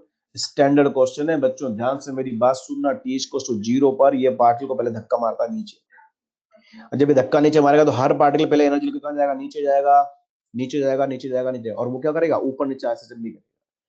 पर आपको तो जब एनर्जी है ना, एसएचएम तो ये पार्टिकल करेगा, लेकिन एनर्जी आगे बढ़ती जाएगी, बढ़ती जाएगी, बढ़ती जाएगी, बढ़ती जाएगी, बढ़ती जाएगी। मान लीजिए ये पॉइंट हमने मार्क कर लिया कि ये वाला पॉइंट यहाँ पर x बराबर 3 मीटर पर है। बताओ ये पार्टिकल जब एनर्जी गेन करेगा तो पहले कहां जाएगा, नीचे जाएगा, फिर कहां आएगा, ऊपर आएगा, और फिर कहां जाएगा, ऊपर जाएगा। तो इसको बोला कि अपर मोस्ट पहुंचने में इसको टाइम कितना लगेगा। तो बच्चों यहाँ पर अगर देखें तो डिस्टेंस आपने यहाँ बनाया और इस डिस्टेंस को यहाँ से अपर मोस्ट डिस्टेंस में पहुंचने में टाइम निकालना है। तो यहाँ पर अगर देखें तो टाइम दो तरह के होंगे, टाइम इज टू, अगर देखें तो पहले तो हॉरिजॉन्टल जाने का टाइम होगा और फिर ये वर्टिकल ऊपर आने का टाइम होगा, दो टाइम का सम होगा। हॉरिजॉन्टल तो वेव के जाने का टाइम होगा और ये होगा डिस्टेंस अपॉन स्पीड, और वर्टिकल यहाँ पर देखो वेव को यहाँ तक जाना है ना, तो ये डिस्टेंस और स्पीड। लेकिन यहाँ पर अगर देखें तो पार्टिकल पहले कहाँ जाएगा, एनर्जी लेकर डाउनवर्ड, फिर जाएगा ऊपर, फिर ऊपर जाएगा, इसका मतलब नीचे जाएगा T/4, ये वापस आएगा T/4, अदर जाएगा T/4, तो अगला टाइम यहाँ पर कितना होगा 3T/4 होगा। यानी टाइमिंग की बात करूं तो टाइम यहाँ पर दो टाइम होंगे, एक तो हॉरिजॉन्टल, एक वर्टिकल टाइम, और ये कुछ ऐसे x/v प्लस 3T/4। 3T/4 समझ में आ गया, ये वाइब्रेशन से आएगा। ये पार्टिकल स्टार्टिंग वाला नीचे जा रहा है तो सभी पार्टिकल पहले नीचे जाएंगे और जो नीचे जाएंगे ऊपर भी आएंगे। तो आपसे बोला कि ये डिस्टर्बेंस यहाँ पर जब अपर मोस्ट पे पहुंचेगा तो टाइम क्या लगेगा, तो पहले हॉरिजॉन्टल लाइन और फिर वर्टिकल लाइन। अब आप क्वेश्चन में देखो x का वैल्यू में दे रखा है 3 मीटर, स्पीड भी में दे रखी 3 मीटर, बस हमें t नहीं दिया, तो t को स्टडी करेंगे। तो उसने एक पॉइंट बोला कि उसका हाथ मीन से 6 बार पास होता है 1 सेकंड। हम जब एक ऑसिलेशन बनाते हैं ऐसे, तो ये mean position mean position mean position, एक साइकिल में मीन पोजीशन जो आती है 2 बार आती है। यस, ये दिखता 3 बार है लेकिन अगली बार है ना, अगले साइकिल में काउंट होता है। तो एक साइकिल में मीन पोजीशन से हाथ 2 बार पास होता है। हम जब एक ऑसिलेशन बनाते हैं ना बेटा, तो एक ऑसिलेशन ऐसे बनता है, उसमें अगर देखें तो एक साइकिल में अगर देखें तो मीन पोजीशन 2 बार आती है। आपसे बोला गया कि ये 6 बार पास होता है मीन पोजीशन से उसका हाथ 1 सेकंड, यानी 1 सेकंड में अगर 6 बार पास होता है, इसका मतलब 1 सेकंड में वो कितने साइकिल बना रहा है। यहाँ पर अगर देखें तो एक साइकिल यहाँ पर बन रही है 2 मीन पोजीशन से, तो 6 मीन पोजीशन पास हो रही है, 6 बार पास हो रही है, इसका मतलब यहाँ पर 3 साइकिल पर सेकंड हो गया। ये सोचो पहले, एक साइकिल में 2 बार मीन पोजीशन पास होती है, तो बताओ यहाँ पर 6 बार पास हो रही है, तो बताओ कितनी साइकिल बनेगी, 3 साइकिल पर सेकंड। और जब 3 साइकिल पर सेकंड ये फ्रीक्वेंसी है, तो टाइम पर कितना हो जाएगा, t इक्वल्स टू 1/n, और इसलिए इसको बोलना पड़ेगा बेटा 1/3 सेकंड। बस टाइम पीरियड आपके पास आ गया, x आपके पास है, सॉल्व कर लेना। अगर सोल्व करेंगे तो देखो x का वैल्यू 3 अपॉन ये होगा 3 प्लस यहाँ पर लिखेंगे 3/4 इंटू t का वैल्यू कितना हो जाएगा 1/3। सॉल्व करेंगे तो ये वैल्यू आएगी 1.25 सेकंड होगा। इस तरह के क्वेश्चन है हम कर सकते हैं। राखी मित्तल क्या हुआ बताओ, यहाँ पर डिस्टेंस बनाया और ये डिस्टेंस यहाँ से ट्रेवल करके अपर मोस्ट पे पहुंचता है, तो अपर मोस्ट पे पहुंचने में टाइम कितना लगेगा। तो यहाँ पर दो टाइम होंगे ना बेटा, पहले हॉरिजॉन्टली एनर्जी जाएगी यहाँ तक 3 मीटर तक, तो वो होगा डिस्टेंस अपॉन स्पीड, वेव को जाने का टाइम अपॉन स्पीड, वेव को जाने का टाइम क्या होगा डिस्टेंस अपॉन स्पीड। पर जब डिस्टेंस यहाँ पहुंचेगा तो पहले पार्टिकल कहाँ जाएगा, एनर्जी लेकर नीचे जाएगा। क्यों जाएगा नीचे, क्योंकि उसका जाने का फिनोमेना नीचे, फिर ये ऊपर भी आएगा, फिर ऊपर जाएगा, तो अपर मोस्ट पहुंचने में टाइम कितना लगेगा, तो बोले यहाँ तक पहुंचने का टाइम तो ये हो गया, और अपर मोस्ट पहुंचने का टाइम 3T/4। अब 3T/4 अब कैसे निकालें t, तो देखो एक साइकिल में मीन से हाथ 2 बार पास होता है। हम जब एक साइकिल बनाते हैं ना, तो मीन से 2 बार पास होता है एक साइकिल। तो अगर मैं 1 सेकंड में 3 साइकिल बनाऊंगा तो 1 सेकंड में कितनी बार पास होगा, 6 बार। ये बोलता है 6 बार पास हो रहा है 1 सेकंड में, इसका 3 साइकिल पर सेकंड बना रहा है, तो फ्रीक्वेंसी कितनी होगी 3। तो बताओ यहाँ पर टाइम कितना होगा 1/3 सेकंड। तो इस वेव का टाइम पर कितना होगा 1/3 सेकंड। बोलो 3T/4 समझ में नहीं आया, बताओ यह पार्टिकल पहले कहां जाएगा डाउनवर्ड, बताओ नीचे जाएगा तो ये टाइम जाने में क्या लगेगा T/4। एसएचएम हो रहा ना, एक्सट्रीम तक मीन से एक्सट्रीम गया डाउनवर्ड, मीन से पहले एक्सट्रीम गया, मीन से एक्सट्रीम गया नीचे डाउनवर्ड, तो 3T/4 फिर वापस मीन पर आया T/4, फिर अपर मोस्ट पे जाएगा तो T/4, तो 3T/4 होगा ना, T/4 T/4 T/4 फिर T/4 फिर T/4, तो 3T/4 हो गया ना। यस, एक क्वेश्चन और लेते हैं, बड़ा अच्छा क्वेश्चन है। For sound wave path difference of 40 centimeter is equivalent to phase difference 1.65 radian if speed is 330 meter per second and find frequency of. बड़ा अच्छा क्वेश्चन है, फेज डिफरेंस और पाथ डिफरेंस की बात हो रही है। तो हमने एक थ्योरम पढ़ी थी, हमने पढ़ा था कि 2 पाई और लैम्डा और टी यहाँ पर इक्विवेलेंट होते हैं, और इसी के बीच को अगर लिखें तो हम बोल सकते हैं delta theta upon 2 pi equals to delta x upon lambda equals to delta T upon T होता है बेटा। हमें क्वेश्चन में फेज डिफरेंस दिया है, पार्ट डिफरेंस दिया है, इसलिए हम इसको अलग करेंगे। हम यहाँ पे लिखेंगे delta theta upon 2 pi equals to delta x upon lambda. ठीक है, अब इस क्वेश्चन में देखो डेल्टा थीटा कितना दिया, डेल्टा थीटा दिया हमें 1.6 पाई रेडियन, और ये हो गया 2 पाई, ये 40 सेंटीमीटर दे रखा बेटा, 0.4 सेंटीमीटर को 0.4 बोल सकते हैं। और लेमडा, लेमडा का मतलब होता है बी अपॉन एन। बी कितना है 330 और एन हमें निकालना है। लेमडा है ना इंडायरेक्टली दे रखा है, वी अपॉन एन, और एन हमें निकालना है। सॉल्व कर लेंगे। आप बताओ इसको सॉल्व करोगे तो क्या रिलेशन आएगा, पाई से पाई कट जाएगा और ये कितना होगा 0.4 है बेटा, तो 0.4 से ये 16 कितनी बार कटेगा 4, तो ये हो गया 2। तो यहाँ पर हो जाएगा, ये इधर जाना है और ये इधर आना है, तो बताइए क्या हो जाना चाहिए आंसर, बोलो कितना आएगा। सोल्व कर लेना यार, एन का वैल्यू कितना होगा 330 अपॉन एन इक्वल्स टू, यहाँ पर होगा है ना 1/2, तो एन का वैल्यू यहाँ पर हो जाएगा 660 हर्ट्ज हो जाता है। तो थोड़ा सा ध्यान रखें, फेज डिफरेंस पार्ट डिफरेंस में टाइम डिफरेंस रिलेशन है, हम इस रिलेशन को ऐसा बोल सकते हैं। क्लियर है सबको बात? आगे बढ़ते हैं। देखो एक क्वेश्चन और करते हैं बड़ा सा, और आज का हमारा ये आर्टिकल है, मेन क्वेश्चन है, ये इंपॉर्टेंट है। जितना भी हमने व्यू का पढ़ा है उसका फंडामेंटल का रिवीजन करेंगे हम इस क्वेश्चन से। मैं 10 मिनट थोड़ा सा क्लास को एक्सटेंड कर रहा हूँ, ये क्वेश्चन ही करना है, ध्यान से मेरी बात सुनना। Is very very important question, IIT JEE का पूछा हुआ, एडवांस का पूछा हुआ क्वेश्चन है। इतना बड़ा क्वेश्चन हमसे नहीं पूछता, लेकिन इसमें बहुत सारी बातें हमें सीखने को मिलेगी, इसलिए हम बात कर रहे हैं आपसे।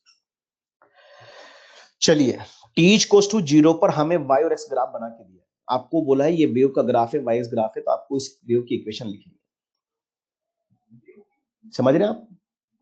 हमें इस ग्राफ का इक्वेशन लिखना है।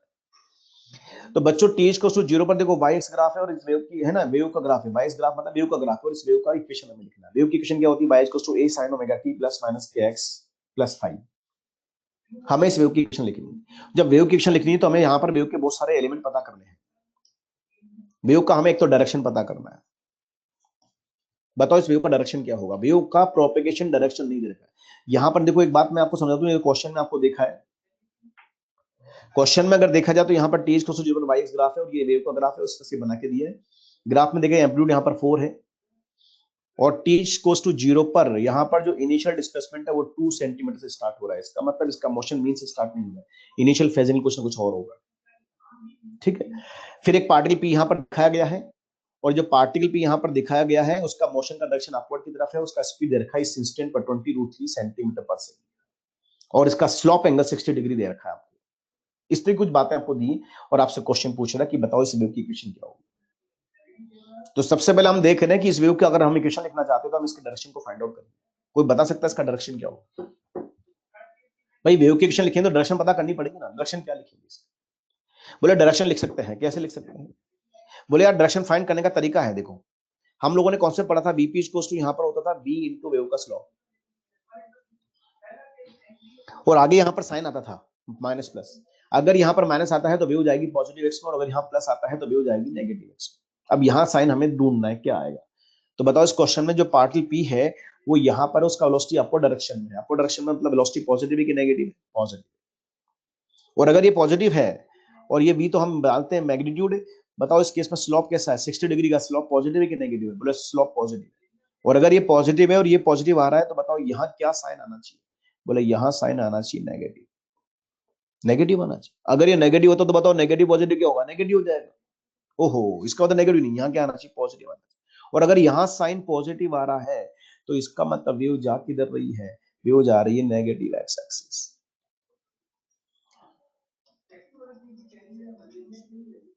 प्रोपेगेशन। बताओ सब बच्चों को समझ में आई या नहीं आई कि नहीं समझ रहा हूं अकेला? कोई बता सकता है ये मैंने जो लिखा है क्या सही लिखा है? ये वेव जाएगी किधर? नेगेटिव एक्स में जाएगी। Repeat, negative x. नहीं समझ में आया? आ गया ना भाई, नेगेटिव एक्स में जाएगी। देखो मैंने कहा ना VP equals to V into slope. Slope कैसा है? पॉजिटिव। वीपी कैसा? पॉजिटिव। पार्टिकल ऊपर जा रहा है ना, पार्टिकल भी, ये प्लस ये प्लस, तो बताओ यहाँ क्या साइन आएगा? प्लस आएगा बेटा, और यहाँ प्लस आएगा, तभी तो यहाँ पर बोलेंगे ये प्लस आएगा। और अगर ये प्लस आ रहा है तो बताओ वेव किधर जाएगी? Negative x. मैंने बोला था ना यहाँ पर जो साइन प्लस आता है माइनस आता है वो दिखाता है वेव की डायरेक्शन को। प्लस का मतलब माइनस में और माइनस का मतलब प्लस में। ये सही है, करेक्ट। इसका मतलब वेव नेगेटिव में जाएगी। ये समझ में आ गया आपको? यस, आगे चलते हैं, बोलो चले आगे। चलिए दूसरा पॉइंट, कोई बता सकता है इस डायग्राम में, हम इस इक्वेशन को एक बार फिर यूज कर लें। वीपी इक्वल्स टू क्या था बेटा? v इंटू वेव का स्लोप होता है ना। तो क्या बताओ वीपी को, क्या वीपी की वैल्यू बात करते हैं, वीपी कितनी है 20√3, और ये यहां पर अगर देखें तो v, और v यहां पर स्लोप कितना है, स्लोप की बात करें तो 60 डिग्री, स्लोप 60 डिग्री, तो tan 60 डिग्री बोल सकता हूं इसको, यस। तो tan 60 का वैल्यू √3, और √3 से √3 कैंसिल आउट हुआ, तो बताओ v का वैल्यू मेरे पास कितना आ गया 20 सेंटीमीटर पर सेकंड। मैं बात ये कह रहा हूं कि ये बड़ा क्वेश्चन इतना बड़ा नहीं पूछेगा, लेकिन मैं आपसे बोल रहा हूँ छोटी छोटी बातें तो आपसे पूछ सकता है ना यार। इस ग्राफ को देगा, बोलेगा बताओ वेव का स्पीड बताओ, तो वेव का स्पीड ऐसे निकालेंगे, vp equals to v into slope, slope कितना 60 डिग्री, v हमें निकालना है, vp क्या है 20√3 इस पोजीशन पर, तो बताओ वेव का वेलोसिटी कितना होगा 20 सेंटीमीटर पर सेकंड। वेव जाके इधर रही है नेगेटिव डायरेक्शन, इसका स्पीड कितना है 20 मीटर पर 20 सेंटीमीटर पर सेकंड। समझ में आ गया सबको? चलिए एक बात और बताइए, बताओ इस क्वेश्चन में k निकाल सकता है कोई, k कितना होगा, k क्या होता है, wave propagation constant 2 pi upon lambda, तो 2 पाई तो 2 पाई, लैम्डा कोई बता सकता है लैम्डा कितना होगा, लैम्डा, अरे एक वेव पल्स यहां से यहां तक बनी है, और बताओ ये डिस्टेंस यहां से यहां तक कितनी है, 5 से 2 यानी 3 है, और ये 3 लैम्डा बाई 2 है, तो लैम्डा का वैल्यू कितना होगा 6।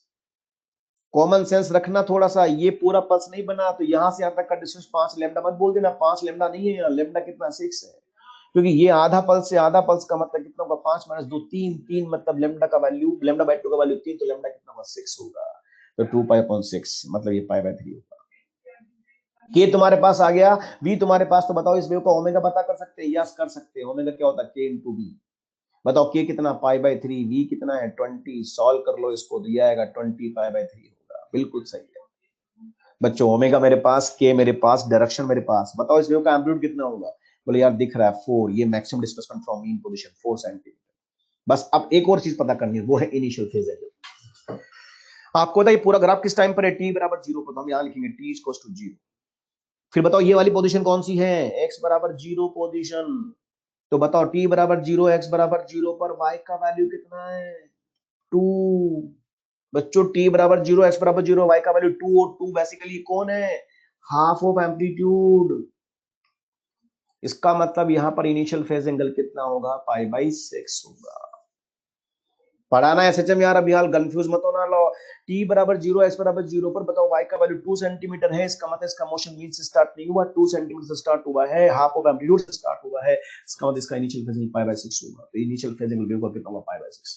अब बताओ वेव की इक्वेशन क्या होगी, नाउ वेव की इक्वेशन अगर मैं लिखूं तो बताओ क्या लिखूं, y इज इक्वल्स टू, बताइए एम्पलीट्यूड कितना होगा 4, फिर बताओ साइन, फिर यहां पर ओमेगा कितना है बताओ 20 पाई बाई 3, प्लस आएगा कि माइनस आएगा, प्लस आएगा क्योंकि वेव जा रही है नेगेटिव एक्स, प्लस के का वैल्यू कितना pi by 3 into x plus pi by 6 होगा, और इस क्वेश्चन का आंसर ऐसा होगा। क्वेश्चन बड़ा है बेटा, इतना बड़ा क्वेश्चन नहीं पूछते हैं, लेकिन आपसे कोई भी एक एलिमेंट पूछ ले हम इसको ऐसे स्टडी करते हैं। दोबारा समझ लें, बताओ वेव जा रही है पॉजिटिव एक्स में, मतलब वेव यहाँ पर ऐसा डायग्राम बना के दिया था, डायरेक्शन के बारे में नहीं दिया, लेकिन पार्टिकल जो पी है ना उसका वेलोसिटी अपवर्ड हमें दिखा रखा है, तो इसका वेलोसिटी अगर अपवर्ड दिखा रखा है तो मैं वेव का डायरेक्शन पता कर सकता हूँ। ऐसे डायरेक्शन पता कर लिया, हमें VP equals to V into slope, इसकी वी दे रखी वैल्यू है ना, वीपी का वैल्यू दे रखा, स्लोप का वैल्यू दे रखा, तो मैं वी पता कर सकता हूँ, और जब वी मेरे पास पता हो गया तो मैं के पता कर सकता हूँ 2 पाई अपॉन लैम्डा, डायग्राम को देखकर के पता हो गया, वी पता हो गया, डायरेक्शन तो ओमेगा पता कर सकता हूँ। बोलो, कहने का मतलब यहाँ पर सर टी, अंकिता क्या बोल रही है सर, टी क्या, टी तो टाइम इंस्टेंट है बेटा, टी बराबर 0 पर ये पूरा ग्राफ बना के दिया है, जब टी बराबर 0 पर पूरा ग्राफ बना के दिया है तो टी बराबर 0, एक्स बराबर 0 पर ही पूरा ग्राफ टी बराबर 0 बना दिया, तो टी बराबर 0, एक्स बराबर 0 पर वाई का वैल्यू कितना 2, इसका initial value pi by 6, lambda 6 क्यों लिया। आप सोचो ना बेटा, ये यहां से यहां तक वेव का एक पार्ट है पल्स, और पल्स को क्या बोलते हैं लैम्डा बाई 2 होता है, ये यहां से यहां तक का फिनोमिना, अरे यार इतनी सी छोटी सी बात, और लैम्डा बाई 2 का वैल्यू कितना 3, तो लैम्डा कितना हो जाएगा 6 हो जाएगा। तो इस तरह की बातें यहां पर होती हैं, ये वेव का कॉन्सेप्ट है, इस तरह के छोटे छोटे एलिमेंट से मिलकर वेव बना है। आगे सबको समझ में, मेरी बातें समझ में आ रही सबको बात, ठीक है, बाकी की बात हम नेक्स्ट टाइम पे करेंगे, और नेक्स्ट टाइम हम लोग स्टार्ट करेंगे इंटेंसिटी, और उसके बाद में हम वेव की स्पीड के बारे में बात करेंगे। आप इतना पढ़िए, क्वेश्चन सोल्व करना स्टार्ट कर दीजिए, मॉड्यूल में बहुत सारे क्वेश्चन हैं। ठीक है बेटा, तो क्वेश्चन सोल्व करिए आप। All the best. मैं आपको लिंक भेज रहा हूँ, वैसे तो लिंक आपके पास पड़ा हुआ है, लिंक भेज रहा हूँ मैं, तो लिंक आपको दे दूंगा, तो उसमें आपको मैटर मिल जाएगा। ठीक है, आप पढ़िए। ओमेगा के भी कैसे आया? अरे यार गजब कर रहा, ओमेगा बाई के का मतलब भी होता है ना, वेव का वेलोसिटी ओमेगा, वेव का वेलोसिटी ओमेगा बाई के, तो ओमेगा इज इक्वल टू के इनटू वी। अरे भूल गया ना तू? ओमेगा बराबर ओमेगा बाई के का मतलब क्या होता है? वी। तो वी का ओमेगा इज इक्वल टू के इनटू वी होगा ना यार, किसी बात नहीं कर रहा है। Okay thank you. ओके बेटा, all the best. Google drive में डाल रहा हूँ एक बार, है ना? Okay thank you.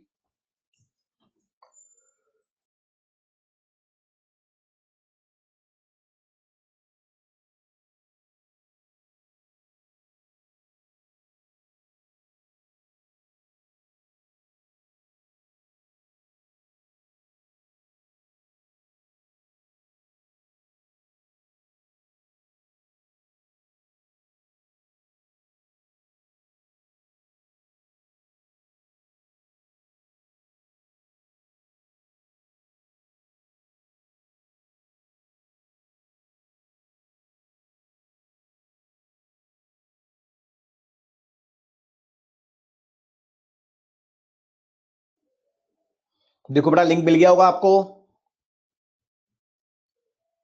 बच्चों लिंक मिल गया होगा, देखो। जवाब दीजिए सब लोग। मिल गया लिंक बेटा? मैं उसमें मैटर ला रहा हूँ। Okay all the best. All the best. पढ़ना, आज बहुत कॉन्सेप्चुअल बातें बोली है, सबको रिपीट करना, क्लास को सुनना एक बार।